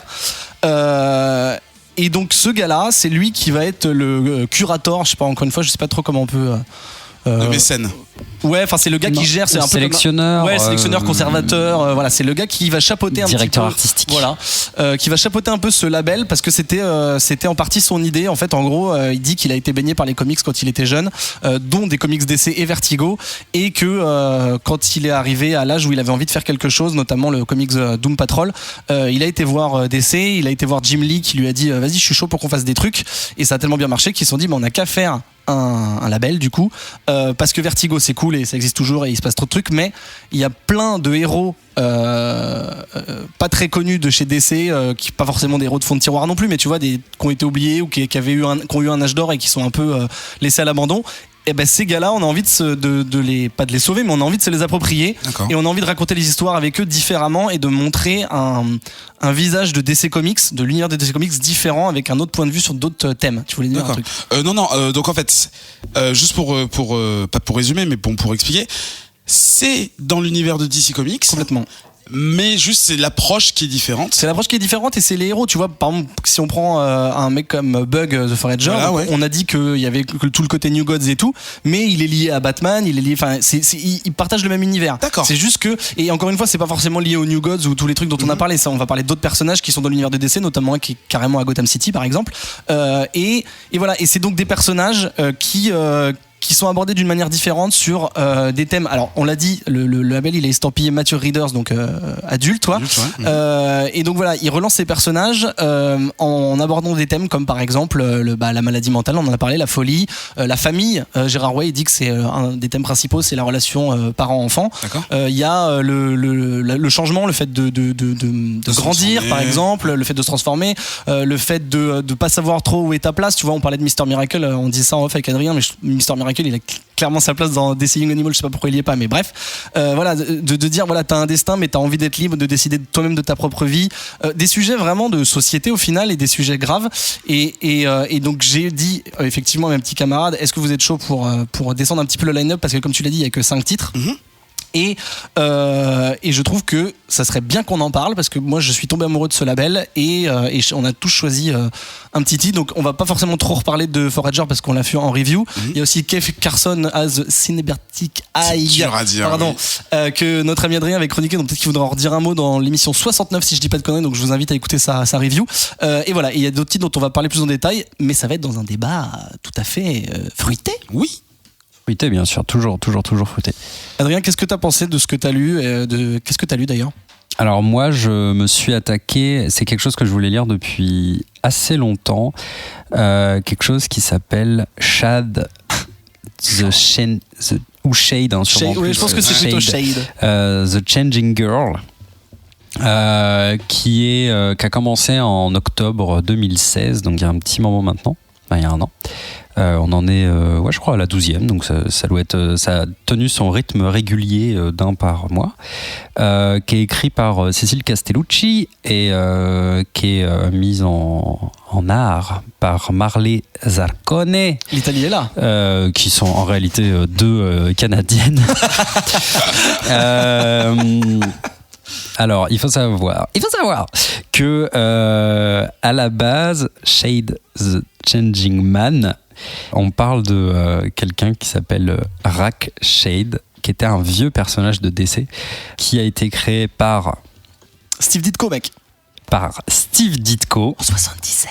Ah, en 77. Wow. Wow. Impressionnant, Adrien. C'est très talent. juste. C'est dingue, hein. Ce mec est un puits de science. Et donc en fait, Shade the Changing Man en fait porte une petite veste et cette veste lui donne le pouvoir en fait de faire croire à d'autres qu'il est plus imposant ou qu'il est autre chose et donc il manipule un petit peu la vision que les autres ont de lui. Alors ce personnage-là, on l'a retrouvé un petit peu partout dans DC à différentes époques. Ça a jamais été des très très longs runs, enfin comme plein d'autres personnages DC. Ça tient une douzaine de numéros et ça meurt et puis ça revient. On le revoit apparaître dans Flashpoint, on le revoit apparaître dans je sais plus quel était cet horrible arc DC voilà, bref. Et puis donc là pour le reboot, on a un reboot, je sais pas si c'est un reboot, c'est plutôt une suite peut-être, qui est donc Shade the Changing Girl. En gros, l'histoire, c'est que sur la planète Meta, d'où venait Rack Shade, il y a une alien du nom de Loma qui est fascinée par l'œuvre poétique de Rack, qui était aussi un poète, et par la Terre aussi, qu'elle ne connaît pas, mais elle est fascinée par la Terre, et au détour d'une escapade amoureuse avec l'agent de sécurité du musée de Meta City, la ville de sa planète, elle subtilise, ça se dit. Non, elle vole. Elle vole la jacket of madness et elle va pouvoir comme ça se téléporter dans le corps de Megan Boyer. Alors, je pense qu'on dit plutôt Boyer, ou un truc un peu comme ça. Ouais, c'est le côté québécois, je pense. Megan Boyer. Megan Boyer, qui est une jeune lycéenne dans le coma. Et donc, en fait, le comics commence par le réveil de Megan, qui est en réalité Loma, qui va donc prendre possession du corps de Megan lentement et se découvrir et s'émerveiller du monde qui l'entoure. Mais ça sera un petit peu plus compliqué que ça, puisque si c'était son plan initial, elle va se retrouver dans la peau d'une jeune demoiselle qui avait une vie un peu compliquée, qui était très certainement une petite conne. Elle avait tendance c'était la capitaine de son équipe de natation synchronisée. Elle comment on dit, bully, genre elle harcelait. Elle harcelait, voilà, c'était une harceleuse en série de tous ses camarades. C'était un peu la fille populaire, mais finalement peut-être pas si populaire que ça, puisque c'est la mean girl, quoi. Tout le monde un peu l'archétype de la méchante dans les teen movies, en fait. Ouais, c'est ça. Girl, ouais. Et puis comme elle s'est réveillée, tout le monde a l'air d'en chier un peu des ronds de chapeau en disant putain, c'est réveillé les gars, c'est chaud. C'est ça. Chier les ronds de chapeau. Et à côté de ça, donc Loma qui lutte avec déjà tout un tas de sentiments qui n'existent pas sur la planète Meta, avec ce corps qui n'est pas vraiment le sien, hein, qui est un peu trop maigre pour ce qu'elle était en tant qu'alien, qui elle dit ça m'écrase le bec. Enfin vous verrez la morphologie des personnages, c'est assez intéressant. Et puis en plus elle doit lutter avec des sentiments rémanents de Megan qu'elle ne comprend pas. Par exemple, elle côtoie des personnages et elle ne comprend pas pourquoi elle les aime bien, ou pourquoi elle les déteste, ou pourquoi elles se sont incomprises. Soudain, alors elle sait nager, mais pas dans l'eau, quoi, en gros. Je sais nager, mais pas dans l'eau. Elle sait nager, mais pas sur Terre, donc pas dans un corps d'humain, en tout cas. Donc elle se retrouve bien piètre capitaine de natation synchronisée. Non, je disais, alors voilà, on a déjà un des titres. Ah, c'est vrai, j'ai plein de questions à vous poser. Est-ce que Grégo, toi, tu peux nous parler rapidement de ce que t'as lu? Et après, j'aimerais qu'on discute, parce que je pense qu'en fait, on peut discuter du label en prenant nos lectures par appui plutôt que de juste parler des trucs. Mais vas-y. Donc, est-ce que tu peux nous dire ce que t'as chroniqué, comment ça s'appelle, enfin ce que t'as lu, comment ça s'appelle? Oui. Tu peux, merci. Donc ensuite j'ai lu un peu vos trucs là, Doom Patrol et Changing Girl, et je me suis un peu focus sur Mother Panic. Donc pour la jouer courte, alors pour le coup Mother Panic, je me suis posé la question. nouveau personnage, Tout à fait. ancien personnage. C'est le seul nouveau perso. Et je me suis dit, en tout cas, le numéro 1 passe très bien, ça pourrait très bien être un nouveau personnage. Donc j'ai dit là, ok, j'achète. Création En originale. fait, c'est la seule création originale du label. Les autres, c'est, comme je l'ai dit, des vieux persos d'essai qui ont été repris, mais Mother Panic, c'est une création originale. Voilà. Alors D'accord. pour résumer, on est sur une riche héritière de Gotham City. Toute ressemblance avec un personnage existant de Gotham City serait à moitié fortuite, qui est orpheline en tout cas de son père et qui doit s'occuper de sa mère malade, qui a une maladie qui s'apparenterait à Alzheimer, plus ou moins, donc elle a des grosses pertes de mémoire et des discours assez incohérents. Et en fait, elle a fait le choix, d'ailleurs, c'est pas vraiment expliqué en tout cas dans ce que j'ai lu, mais d'être justicière à temps partiel la nuit. Et avec un uniforme plutôt cool d'ailleurs, j'ai bien aimé le costume, le masque, le casque est super sympa. Plutôt très blanc aussi, contrairement à Batman. Et justement très blanc contrairement à Batman, ce qui ne va pas manquer d'éveiller l'intérêt justement des autres chauves-souris de Gotham. Qu'est-ce que c'est que ce héros blanc ici quoi. D'ailleurs, t'as dit justicier. Moi, j'aurais plutôt dit, la traduction de vigilante, c'est-à-dire. Oui.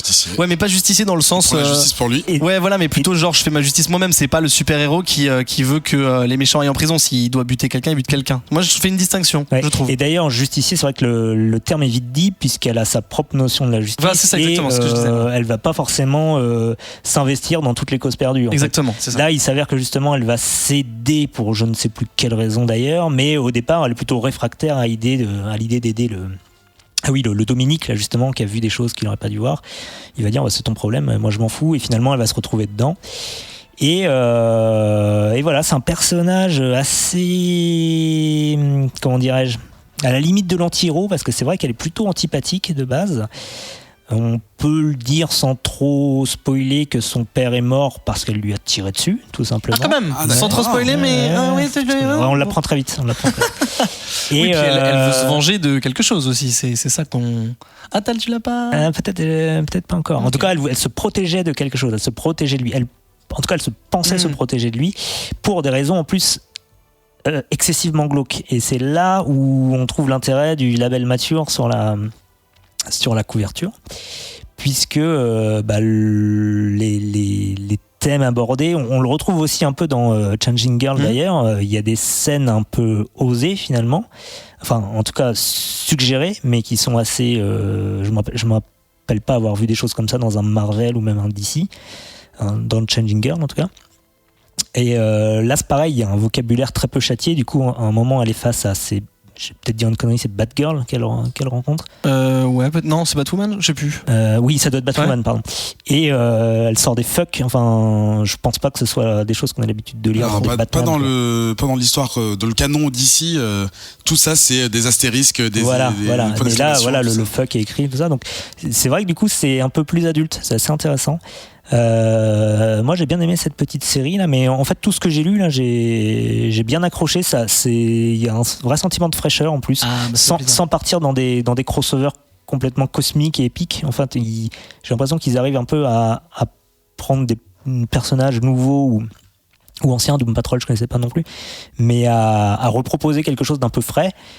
Et simple en fait, des histoires, des aventures, des enquêtes, des personnages intéressants. J'ai trouvé les personnages vachement bien là dans Mother Panic. Et je pense continuer au moins cette série. Ouais, c'est.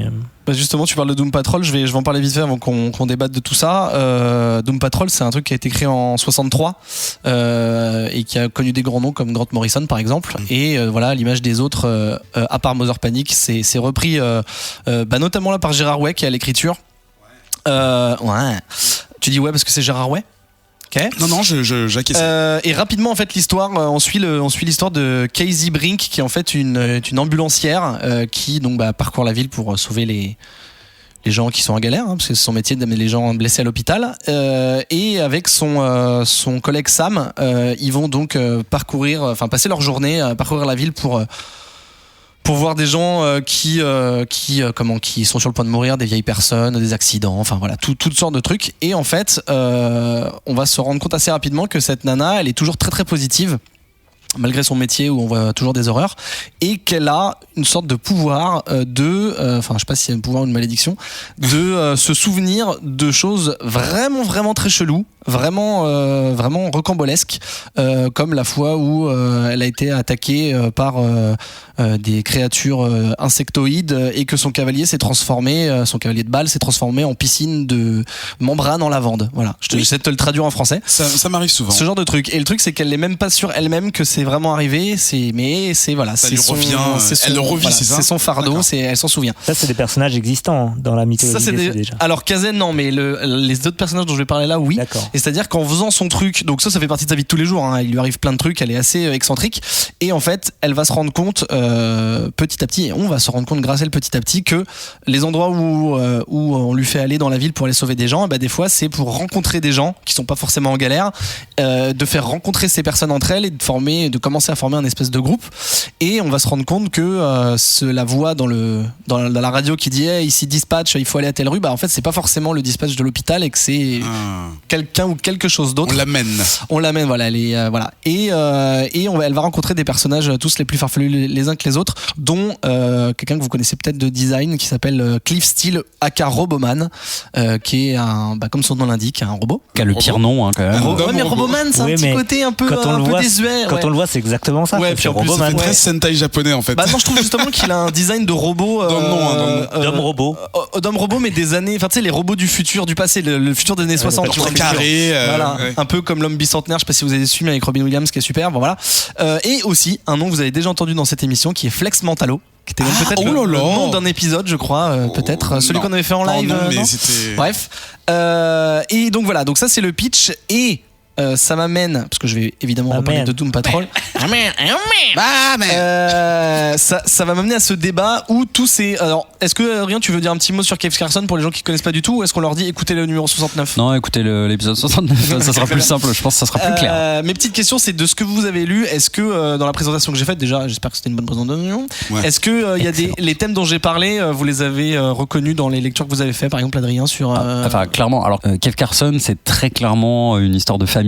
Bon, c'est un mec qui creuse qu'un œil robot, voilà. On va dire ça comme ça. Exactement. Sa femme est morte. C'est ça. Et sa femme est morte, il est dans le deuil, il est dans la reconstruction de sa famille, il essaye de donner une place à tout le monde et lui il y a un trouver... petit côté folie aussi. Exactement. Il n'est pas exactement sûr de ce que fait son œil, voilà. Et dans Shade, The Changing Girl, il y a vraiment aussi cette question de la transformation, de ce que c'est qu'être un être humain, de ce que c'est que découvrir des nouveaux sentiments, et puis la place de la famille aussi, puisque la famille de Shade est un peu trash. Ils avaient complètement fait leur deuil de leur... Enfin, de Megan, du coup. De Megan, qui était une petite conne dans le coma. Et je pense que clairement, ils l'ont jamais compris. Et eux, ils avaient l'air un petit peu terrorisés aussi, comme si eux-mêmes, ils étaient eux-mêmes victimes. Tu vois, c'est ça. Et ils sont pas prêts à la voir revenir. Il y a un peu ces mêmes thèmes. Enfin, moi, je vois complètement, tu vois, comment tout ça appartient à cette direction artistique globale-là. Et comment tous les comics que là vous venez de pitcher communiquent entre eux, même si c'est pas forcément, je veux dire, à base de crossover. Non, bien sûr.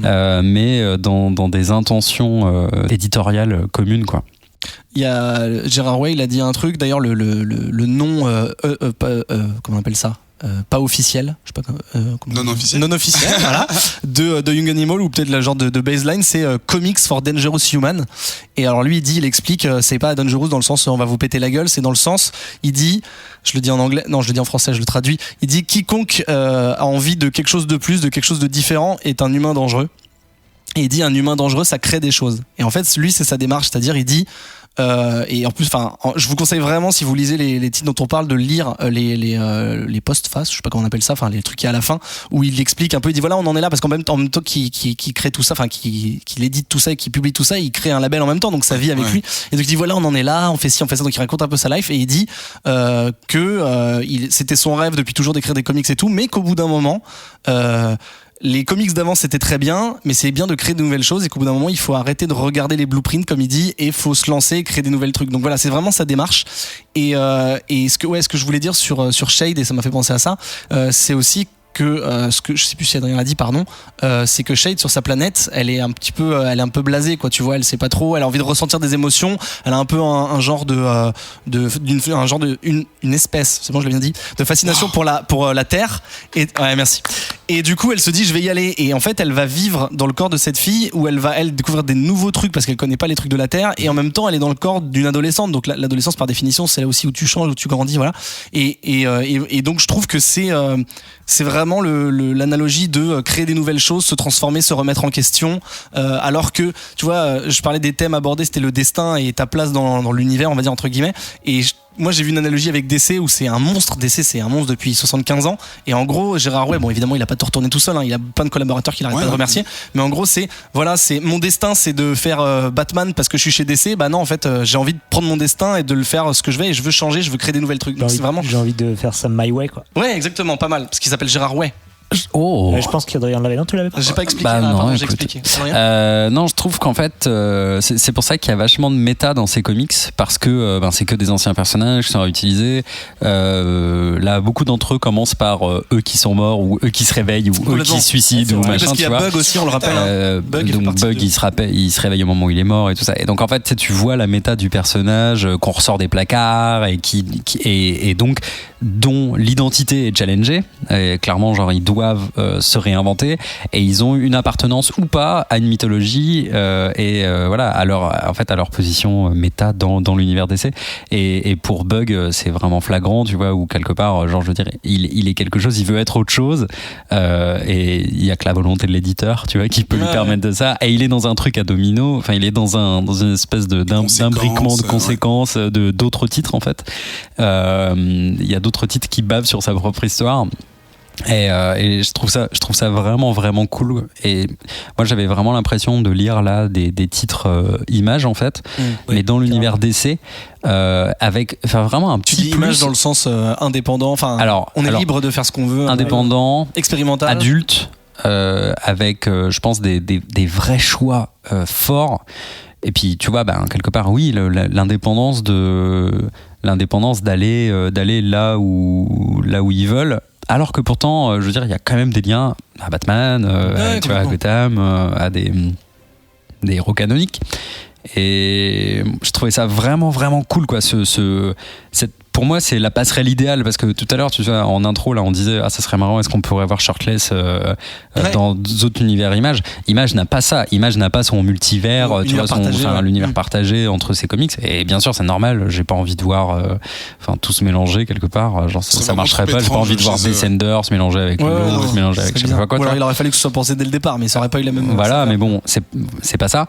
Et là, en fait, on bénéficie d'un univers partagé, qui est pas forcément poreux d'ailleurs, enfin tu vois, les compartiments peuvent être très très étanches, mais on est vraiment dans cette même dynamique et dans ces petits clins d'œil qui sont pas poussifs en plus, et ça pourrait largement l'être, et je veux dire aujourd'hui les gens ont tendance à le faire, donc ouais, moi je suis vraiment ultra client de ce truc, quoi.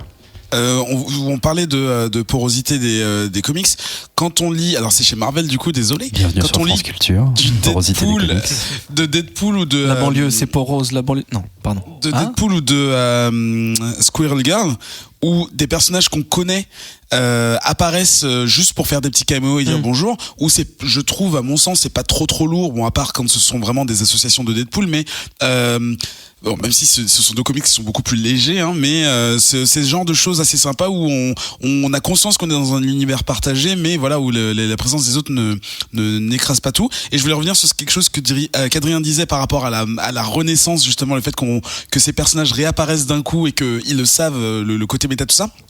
C'est d'autant plus mis en avant par le fait qu'ils gardent les costumes qu'ils avaient au moment où ils ont été dessinés pour la dernière fois. Et je trouve que c'est un clin d'œil qui est assez sympa, parce que en tout cas, Grégo et moi, quand on a, et je pense que vous deux aussi, quand on a ouvert ces comics pour la première fois, on avait ce côté justement rétro qui nous a, on n'est pas nostalgique parce qu'on n'était pas né à l'époque, mais et qui vous a perdu aussi. Voilà, c'est chatoyant. C'est vrai, parce que justement, on avait l'habitude de voir tous ces designs de costumes très mis à jour, tout ça. Et là, on a pour Mr. Miracle un masque, très souple, justement. Attention, Mr. Miracle, c'est pas Young Animal, mais oui, je suis dans le même univers. Voilà, ce genre de personnage où le costume a été laissé identique, et où c'était vraiment du tissu, quoi. C'était pas du spandex qui colle parfaitement, tu vois, même aux joues et compagnie. Même pour Shade, Adrien disait que c'était tiré d'un perso des années 60. 70 où tu vois que le fameux manteau de la folie là, il est tellement psychédélique genre années 70, mais pourtant l'auteur a quand même réussi, le dessinateur ils ont quand même réussi à le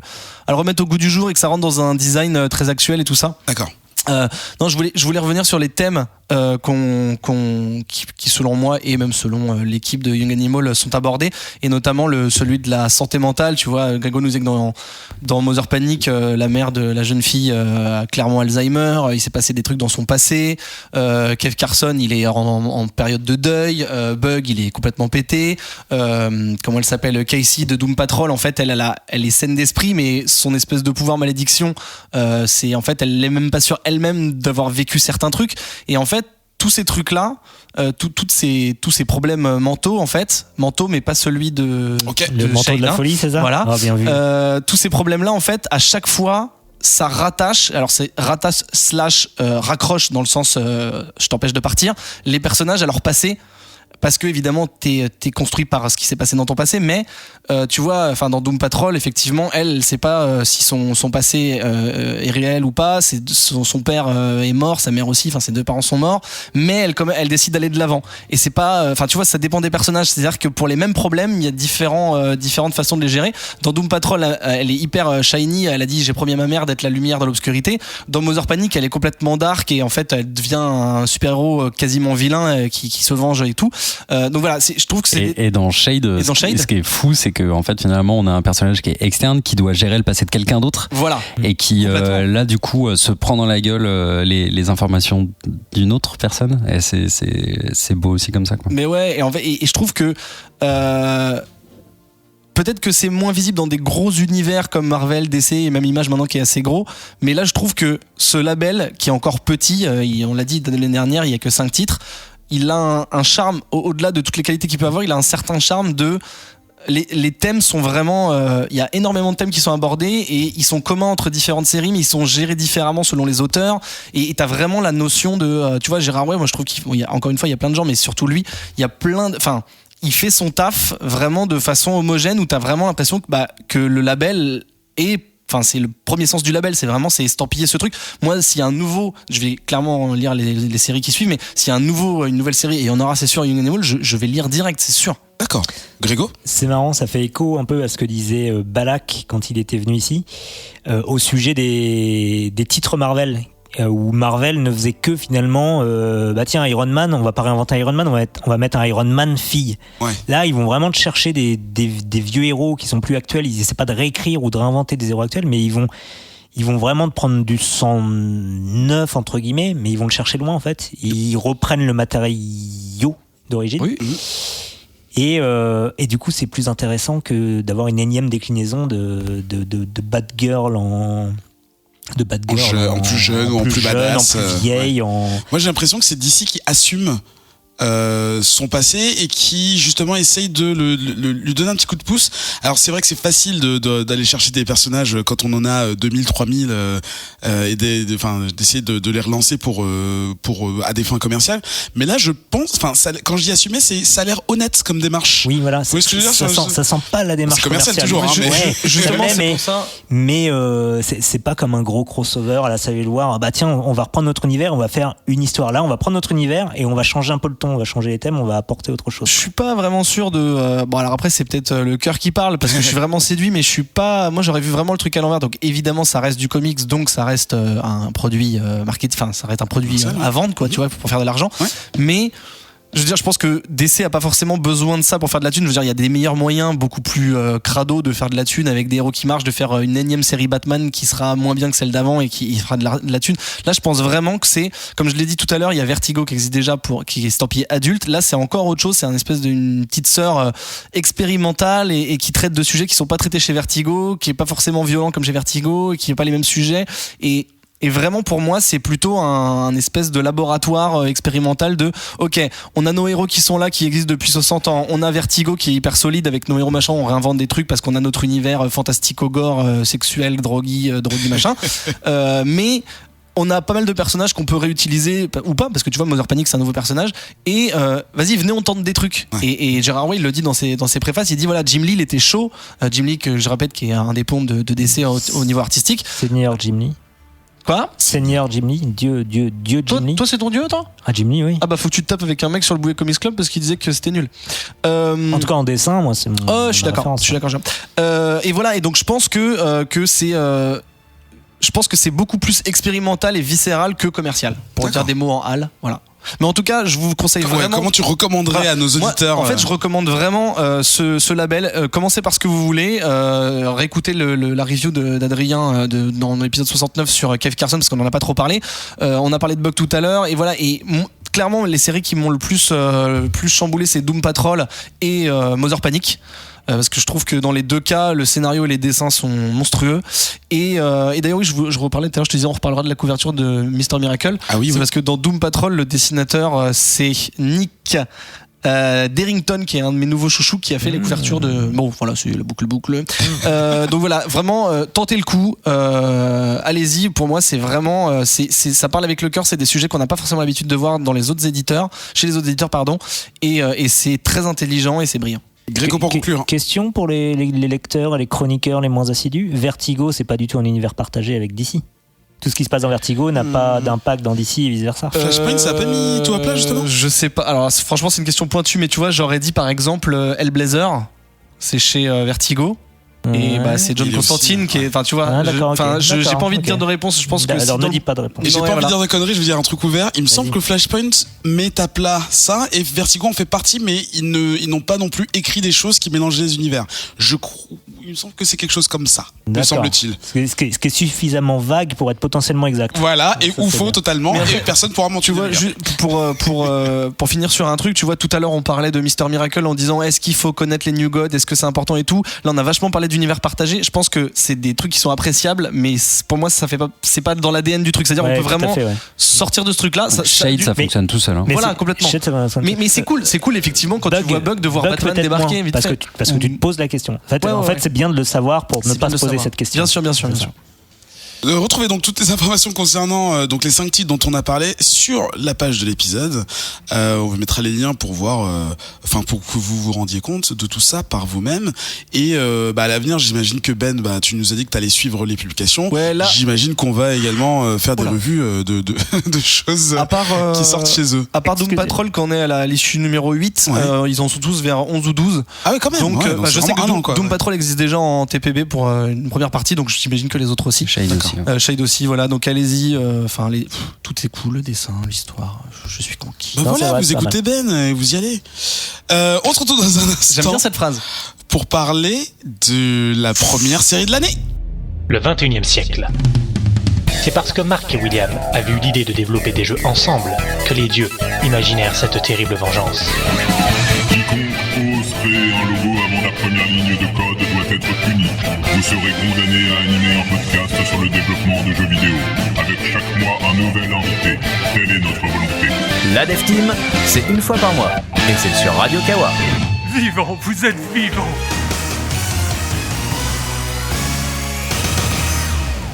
De retour dans ce 83e épisode, je suis perturbé, je viens de voir un épisode d'Inhuman. De Comics Outcast, toujours avec mes chroniqueurs. Non, ils sont partis. Je suis tout seul dans le studio. Mais c'est qui ces personnes? Qu'est-ce que vous foutez là? Bonjour. Bonjour. Bonjour. Bonjour. Qui êtes-vous? Je suis Mézusa, reine d'Attilan et femme de Black Bolt. Ah, d'accord, je comprends ce qui se passe. Donc j'imagine que vous êtes. Maximus, exactement. Je suis le Ouais, petit frère d'accord, de ok. Black Bolt. Ok, et vous? Je suis Karnak, l'homme qui voit les failles en toute chose. D'accord, donc j'ai compris. D'accord, vous êtes venu pour parler de la série Inhumans. Vous l'avez vu? J'ai Oui. vu les failles en toute chose. D'accord. Donc Ah oui. en fait, vous êtes les véritables inhumains qui avaient inspiré la série de Marvel qui est sortie à la fin de cet été. Et vous êtes venu en fait, mais j'étais pas au courant en fait, pour parler des frasques que ça a causé pour vous, votre famille royale, votre population. Je vous propose de passer en revue ce qui a pu fonctionner ou moins. Hein, on va prendre tous les aspects de tout ça. Je suis content quand même que vous soyez là pour en parler, car on va pouvoir être franc. Oui, pardon, excusez-moi. C'est vrai qu'ils prennent un peu toute la place. Alors bon, le projet de la série, si j'avais bien suivi, c'était Marvel, c'est une compagnie de production. Hein. Ils font des films autour de personnages comme vous, hein, un peu mystérieux. Ah, ils font ça souvent en plus. Oui, ça fait une bonne bientôt une dizaine d'années que. Je crois qu'ils gagnent de l'argent avec ça, il me semble. Pas mal. Sur votre dos surtout. Vous avez jamais rien touché en plus. Bah non, de l'argent. C'est-à-dire, qu'est-ce que c'est l'argent? un truc de ce que j'ai compris. Moi, je suis reine d'Attilan, donc je. D'accord. Donc en fait, alors ça, c'est une scène qui a bien été reproduite. Donc, alors, remettons tout en contexte. Okay. Vous êtes les Inhumains. Vous êtes ce peuple issu en réalité d'une expérience d'autres aliens. Tout à fait. Oui, enfin, calmez-vous, on est quand même des royaumes. Vous avez été mis au courant donc du tournage d'une série à propos de vous et de vos histoires. Comment avez-vous reçu la nouvelle déjà? Ça fait longtemps que vous le saviez. Et bah sur Internet, on a vu qu'ils allaient faire une série sur nous, donc on a essayé de les contacter pour un petit peu donner vie au personnage et on a donné quelques indications sur la façon dont il fallait nous jouer. Et vous pensez jouer, je sais pas si c'est le verbe qui est adapté, hein. Sans trop en révéler, vous pensez que en général, hein, rien que pour la série, est-ce que ça a été bien exécuté? Est-ce que vous avez pu leur dire? Moi, je suis quelqu'un de particulièrement méchant. J'aime voir la souffrance chez les autres, particulièrement chez les membres de ma famille. Donc là-dessus, ils ont eu plutôt bon.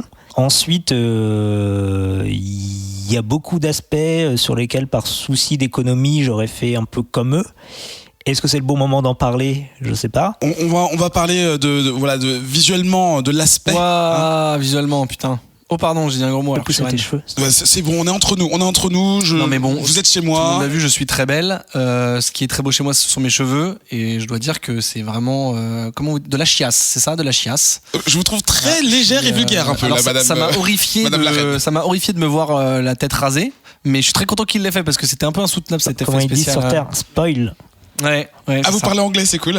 Et vous, Karnak, qu'avez-vous pensé de votre interprétation, de votre vie, de votre personnage? Bah, j'ai vu les failles en toutes choses, quoi. Moi, ce qui m'a fait vraiment peur, j'ai mis du temps à me rendre compte, c'est que tu n'as pas de sourcils, en fait. Et ça m'a déstabilisé pendant 15 minutes avant que je me dise, c'est les sourcils qui manquent. Effectivement, ça a beaucoup choqué ma mère quand je m'étais rasé les sourcils pour la première fois. Mais dans la série, ils ont quand même réussi à rater mes tatouages. Ce qui était, pourtant, ça demandait pas d'effets spéciaux particuliers. Alors attendez, je vous coupe parce que je vois une silhouette là-bas, elle est très sombre. Vous savez qui c'est? Il est très silencieux. Oui, c'est mon mari, c'est le roi des Inhumains, c'est Black Bolt. Pourquoi il parle pas? Mais allez-y, si vous voulez poser des questions. Vous voulez participer ou? Enfin, vous vous calmez, c'est le roi quand même. Mais pourquoi il parle déjà? Je comprends pas. C'est quoi? C'est un langage des signes? Non, là, il est en train de dire bonjour. Alors, il est beaucoup plus intelligent que dans la série. Ils en ont fait une sorte de gros béné qui ne comprend rien à rien, mais dans la réalité, c'est quelqu'un de très intelligent, de gros béné. D'accord, parce que c'est vrai que ce que j'ai pu voir, parce que là, ils se ressemblent pas du tout, du coup. Non, pas du tout. C'était un peu triste. On aurait dit une personne avec certaines déficiences, sans vouloir cracher sur les personnes qui en ont vraiment. Non, mais même sans parler du fait qu'il joue très très mal, juste parlons des costumes.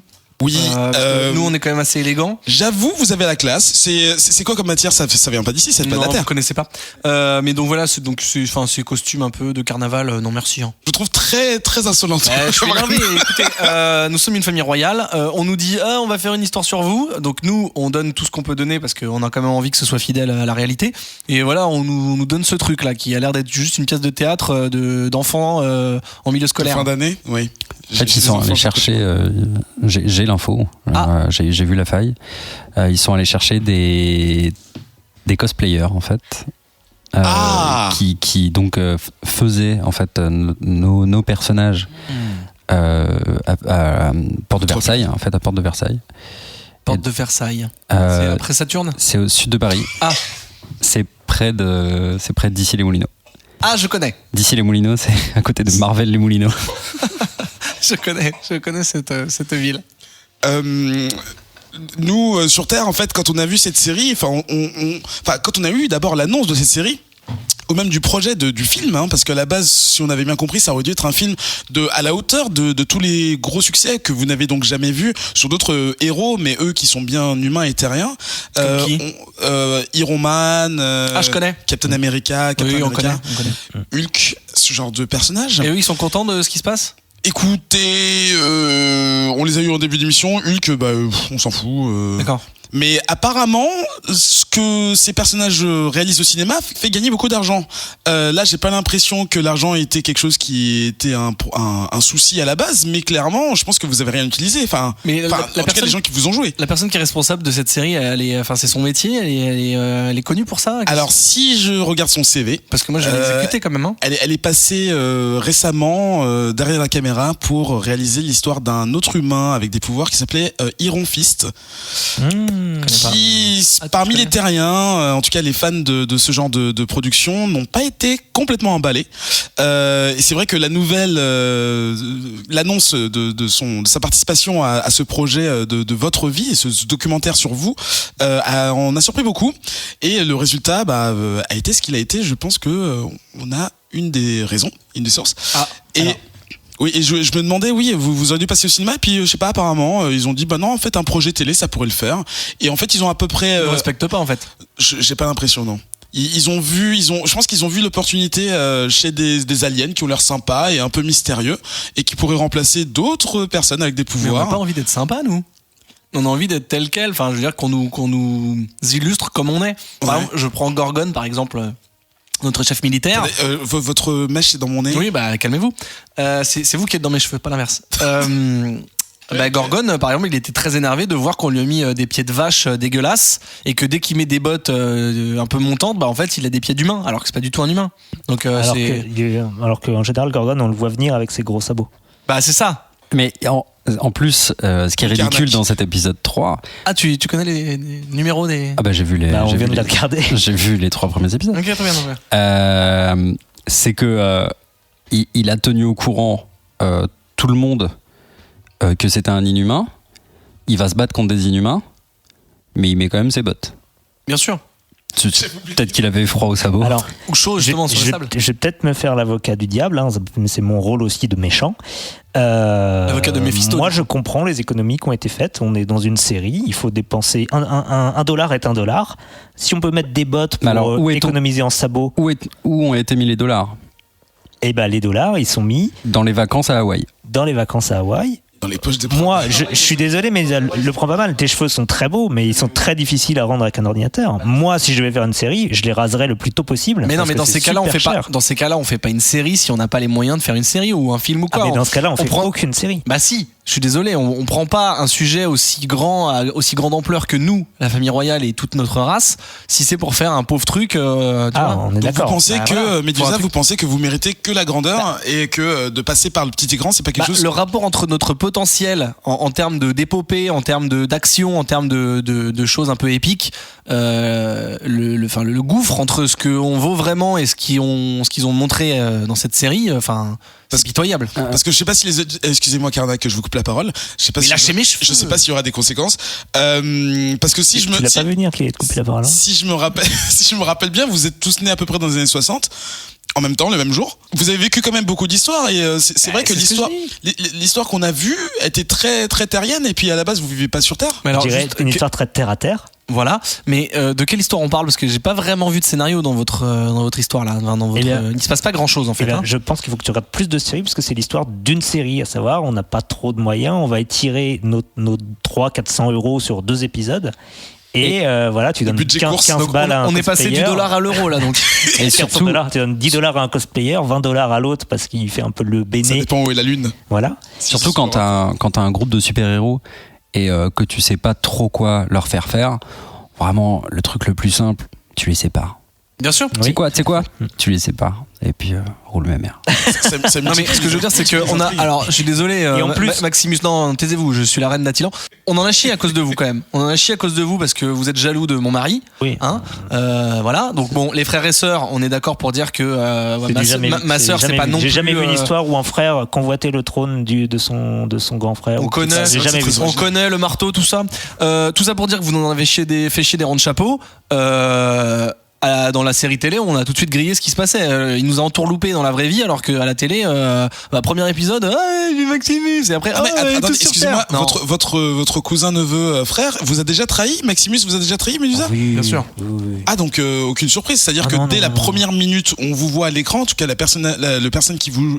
Mais non, c'est ce que je dis. C'est ce que je dis. Nous, dans la réalité. il a su un peu cacher son jeu et être un petit peu sournois. Mais là, c'était pas le cas. Si on suit l'acteur un petit peu dans son actualité au niveau des séries, où on sait déjà où il va aller. Je veux dire, je voudrais parler d'un personnage qui n'est pas avec nous ce soir. Black Bolt, tout va bien ? Ok. Bon, je fais des gestes avec ses doigts. On appelle ça un fuck. Vaut mieux pas que je vous répète, voilà. Je voudrais parler d'un autre membre de notre famille qui s'appelle Crystal.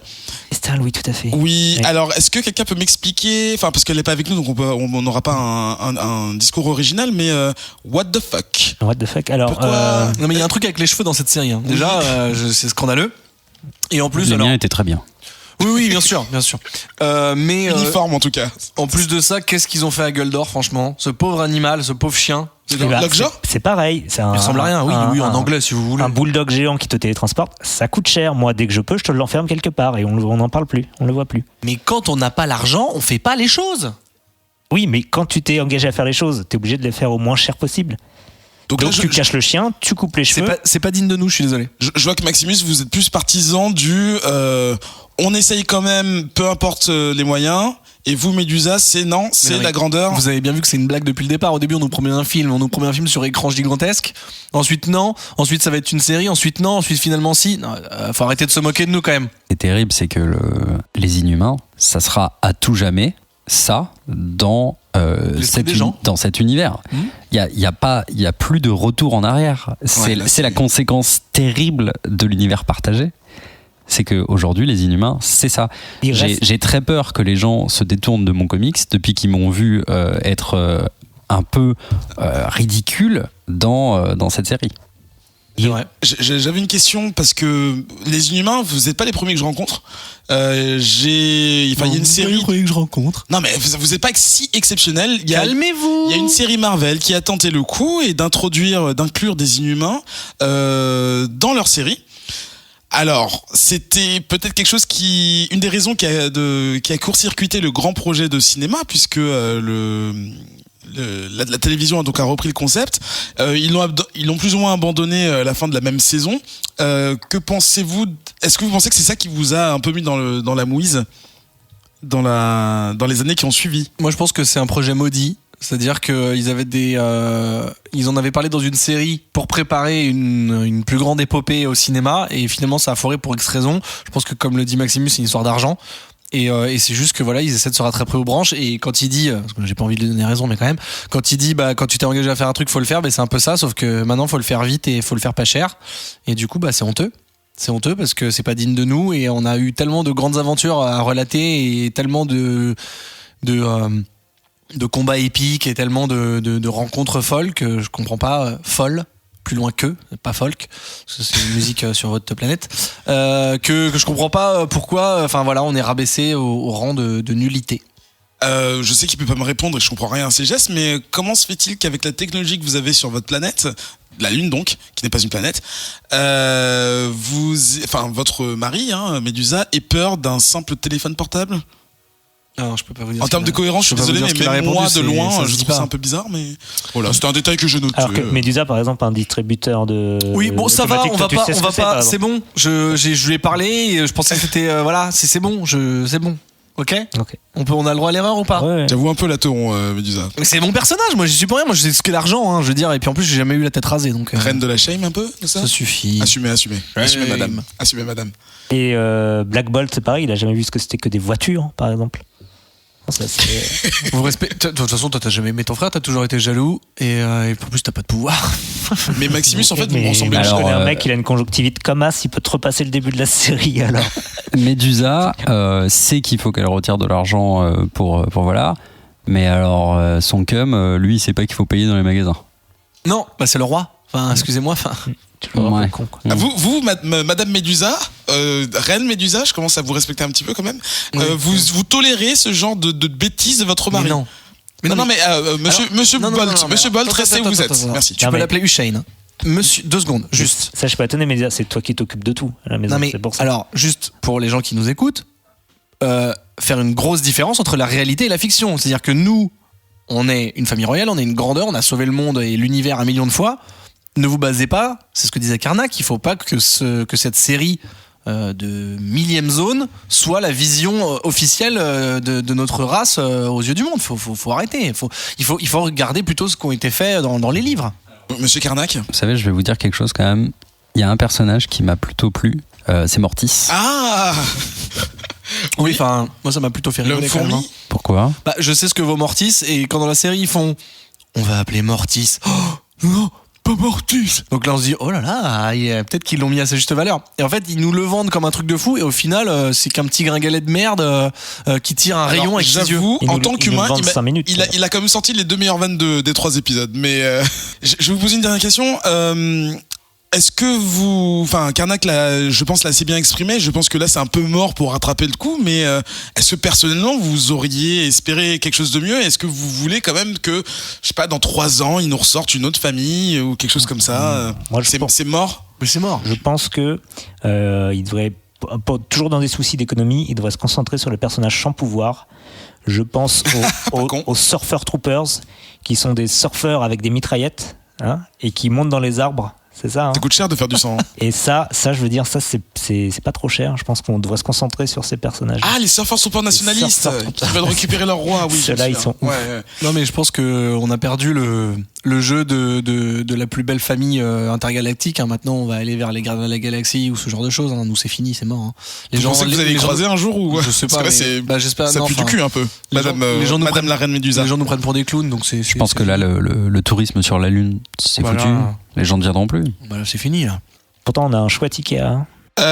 C'est quand même bien dommage quand même, parce que je pense qu'il y a quand même quelques terriens qui auraient aimé avoir une série Marvel qui tenait la route, surtout avec tout le projet qu'il y avait derrière depuis des années.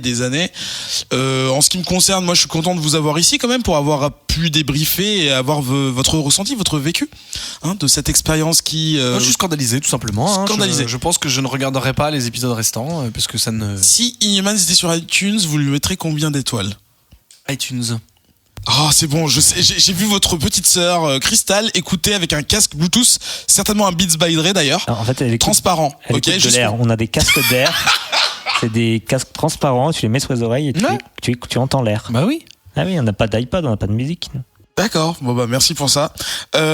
Écoutez, on vous retrouve encore pour quelques semaines, hein, parce que vous avez encore 5 épisodes qui n'ont pas été diffusés. Non, ça va aller. Ils n'ont fait que 8 épisodes. J'apprends quelque chose parce qu'on dirait une série à 24 épisodes en fait. Alors on en découvre plus sur votre famille dans ce documentaire Keeping Up with the Inhumans sur MTV. Non, je connais. Mais oui, il y a encore 5 épisodes à être diffusés. C'est chaud. Est-ce que vous allez quand même continuer à regarder votre vie ? Non, je vais plutôt aller voir le film sur le fils d'Odin là. Je trouve que ça a l'air mieux. Parce que je le connais un petit peu. Ah, vous le gars ? Oui, voilà, bien sûr. Et ça a l'air bien en plus. Il y a plein de trucs que je connais. Avec son frère là qui veut prendre son trône. Ouais, bah d'ailleurs, vous, Maximus, vous devriez vous entendre avec ce genre de personnage. Cette ambiguïté, pas si ambiguë que ça, de personne qui veut prendre la place du roi, blablabla, is no good, tout ça. Un trône de frère. D'ailleurs, par rapport à ton nom, j'avais une idée de soirée, Maximus. J'avais jamais entendu. Ça peut être pas mal, hein. Super idée. En plus, Maximus dans les termes de l'homme. Ça peut être bah ouais, ça peut être assez cool, ouais. On est à. Ok, Madame Médusa, chut. Stop. Non, déjà, vous me parlez pas comme ça. Vous avez des grands cheveux, vous n'avez pas une grande gueule. Je suis reine d'Attilan. Madame Médusa, arrêtez s'il vous plaît. Je vais dire au revoir aux membres de la famille royale qui ont bien accepté de se présenter aujourd'hui. Au revoir Monsieur Carnac. Au revoir. On vous retrouve donc dans cette série, hein, malgré vous, si j'ai bien pu comprendre, oui, en espérant que dans les comics vous vous en sortez mieux. Il me semble que c'est quand même plus sympa. Oui, au moins je vois mieux les failles. Enfin, je vois des failles intéressantes. Je vois des failles. Votre biographe est quand même assez dans cool. Les failles d'à côté. Monsieur Maximus, votre humour, c'est clairement pas ce qui vous illustre. Hein. Et c'est un humour de méchant. Non, restez sur ce qui vous illustre. J'enchaîne avec la un rire méchanceté. machiavélique et ça passe. Sur Attilan, ça passe. Donc oui, Monsieur Maximus, au revoir. Eh bien, au revoir. On vous retrouve dans les mauvais plans, c'est ça ? Exactement. Madame Médusa ? Oui. Je vous entends très mal avec vous.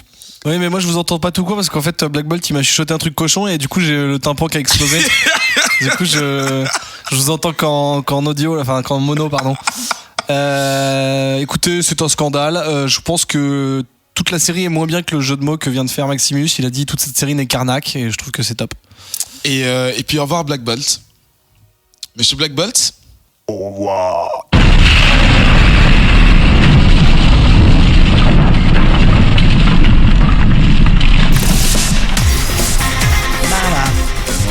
Voilà, le karaoké. Je laisse Ben, voilà, parce que je sais pas quand est-ce qu'il revient, donc voilà, on laisse un petit peu.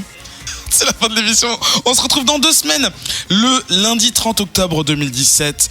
En attendant, vous pouvez télécharger l'épisode sur Radio Kawa 24h/24 voilà, et sur iTunes. N'hésitez pas à nous mettre 5 étoiles sur iTunes pour dire à quel point vous appréciez le podcast et nous permettre de remonter dans les charts. Ça peut être sympa, non? Spider-Man, il met 5 étoiles. On va dire au revoir aux chroniqueurs. On va commencer par Ben, comme ça on l'entendra pas. À bientôt, Ben. Ben oui, à bientôt. Écoutez, c'était une cool émission. Je parlais de plein de choses qui me tenaient à cœur et je suis très très content. On te retrouve où? Eh ben, on me retrouve par exemple demain à l'avant-première de Thor Ragnarok, par exemple. Ok, va mourir. C'était juste pour me faire chier. Et sinon, écoutez, C'est Cool C'est Quoi arrive sûrement à la fin du mois. Le syndicat du screen toujours tous les mardis. Et je sais pas quand est-ce que je reviens dans l'émission, donc je le dis maintenant. À la Paris Games Week qui a lieu la première semaine de novembre, j'aurai 2 émissions, dont un syndicat du screen et une émission avec un chroniqueur aux cheveux d'argent que vous connaissez bien. Humjo, peut-être. On va se dire bonjour. On va dire au revoir à Grégo. Mais oui. À bientôt, Grégo. On te retrouve où à part sur la 13? On me retrouve sur Twitter. Ouais. Notamment, j'ai repris depuis un mois des petits strips de 3 cases à caractère, si possible humoristique. Et je vous invite. Ça a failli m'intéresser quand t'as dit strip, mais en fait c'est bon. On va dire au revoir, Adrien. Je n'ai pas fini. Putain, mais quelle odiosité. Je vous invite à liker et à retweeter. Et news pour les provinciaux, surtout si vous habitez aux alentours de Rouen. Le Castelnaudary. Vous pouvez me retrouver jeudi prochain. J'organise une soirée PowerPoint karaoké et on va bien rigoler. Ça se passe aux 3 pièces à 20h30. Venez nombreux. Et il y aura même en guest Adrien Larosé. Mais que on y va. Je suis en maybe. Super transition. Je suis en maybe. Avec ma femme, on est en maybe. Ah bah venez. Transition, on va dire au revoir à Adrien. Oui, au revoir. On te retrouve où, cher réalisateur que j'ai pas présenté au début de l'émission? Alors toujours sur Twitter, Adrien Larouzé, LARUZ2E. Et puis là, en fait, quand est-ce qu'il va sortir cet épisode? Il va sortir lundi 16. Bon, du coup c'est un petit peu en avance, mais je le dis quand même. Je sais qu'il y a dans les auditeurs pas mal de... J'aime bien, je t'aide. Pas mal d'auditeurs qui aiment le jeu vidéo ou qui travaillent dans l'industrie, tout ça. N'hésitez pas à passer une tête. J'enchaîne l'Indiecade, la Gameco et la Paris Games Week. Et donc je serai dans les parages aussi. Venez me faire un coucou, j'ai des jeux à présenter, c'est cool. Voilà, tout le monde a une bonne actu. En ce qui me concerne, @chocotube_ek, ça n'a pas changé. J'ai rien dit du tout. T'as vu, j'ai rien dit. Ouais, tu regardais de loin. Et Whisperos, qui marche plutôt bien, parce que c'est bizarre de faire sa promo quand il n'y a pas les autres ici, Grégo et... Non, comment il s'appelle déjà? Ketrus. C'est Zef, ouais. La condescendance. J'en profite. 80 émissions. J'en profite parce que cette outro est un peu longue. Pour vous donner rendez-vous le 1er décembre. Tout à fait. Dans un lieu dont on vous parlera très rapidement sur les réseaux sociaux pour le 2e Bouillapéro, la Paris. 2e mouture. Paris, effectivement, il faut arrêter. Parce qu'il est possible que le Bouillapéro Lyon 2 se cale entre temps. Oui, parce que c'est dans un mois et demi. Mais on vous prévient maintenant parce que ça vous permettra de vous déplacer si vous venez de province. Ça pourrait être cool de voir des gens qui viennent de loin. Et de banlieue aussi, parce que la banlieue n'est pas la province, mais n'est pas Paris non plus. Après, il y a la Grande Couronne, il y a le Grand Paris. Ouais. Au premier Bouillapéro, il y avait des gens qui venaient de très loin. Mais oui. Ouais. Et encore, sans vous mettre la pression. Encore un Ça bisou. Ça fait des efforts. Encore un bisou à Thomas, je pense que ça s'appelle Tom et Thomas, qui est venu nous voir de Compiègne à Cergy l'autre fois, qui a déplacé, qui était adorable et qui nous a fait signer Symétrie. D'ailleurs, j'ai signé pour vous, je sais pas si vous avez vu. Et c'était super gentil. Et comme quoi, il y a des gens qui viennent de loin pour aller loin. Et nous, donc, on a un rendez-vous dans 2 semaines. Les réseaux sociaux pour suivre notre actualité et parler avec nous. Et on échange ensemble et on se donne rendez-vous à bientôt. J'arrête pas de dire la même chose. Allez, bye bye! Ouais, sinon qu'est-ce qu'il faudrait dire? Si, on peut dire sans spoil aucun que ce qui se passe dans Thor Ragnarok avec Hulk est une ouverture à un arc en 3 films avec le personnage de Hulk. C'est une news qui est sortie aujourd'hui là. Très dégoûté d'avoir entendu ça. Mais tu le savais? Non. Qu'il y avait Hulk, tu savais pas? Ah si. Bah voilà. Bah tu parlais de la fin. Mais non, j'ai dit. Mais non, c'est pas. Réécoute ce que j'ai dit. Non. Parce que, bon à savoir aussi, si tu prends toutes les images de Thor qui sont sorties, t'arrives déjà à 1h45 de film. Et je vous conseille de les monter, c'est pas mal. Franchement, c'est pas mal. Ouais, mais en général, non, j'aime pas monter, je préfère prendre l'ascenseur. Mais ça monte aussi. D'ailleurs, l'ascenseur, est-ce que si tu mets le marteau dedans, il est worthy? Ouais. J'ai une question, une dernière question. On est bien d'accord que Roboman, ouais, il sort d'un sandwich? Roboman, il sort d'un sandwich. Non, alors on sait pas. Ah, on sait pas. On sait pas trop parce que pour moi, il sortait d'un sandwich. Alors c'est un, je sais plus comment ils appellent ça, c'est un genre de burrito, mais c'est un autre nom. Absolument pas cette blague. Pas vraiment. C'est pas une blague. On parle de Doom Patrol. Lisez Doom Patrol, lisez Young Animal, lisez Mr Miracle, lisez Shirtless Bear Fighter. Sur le BCC. Voilà, très grosse sélection aujourd'hui.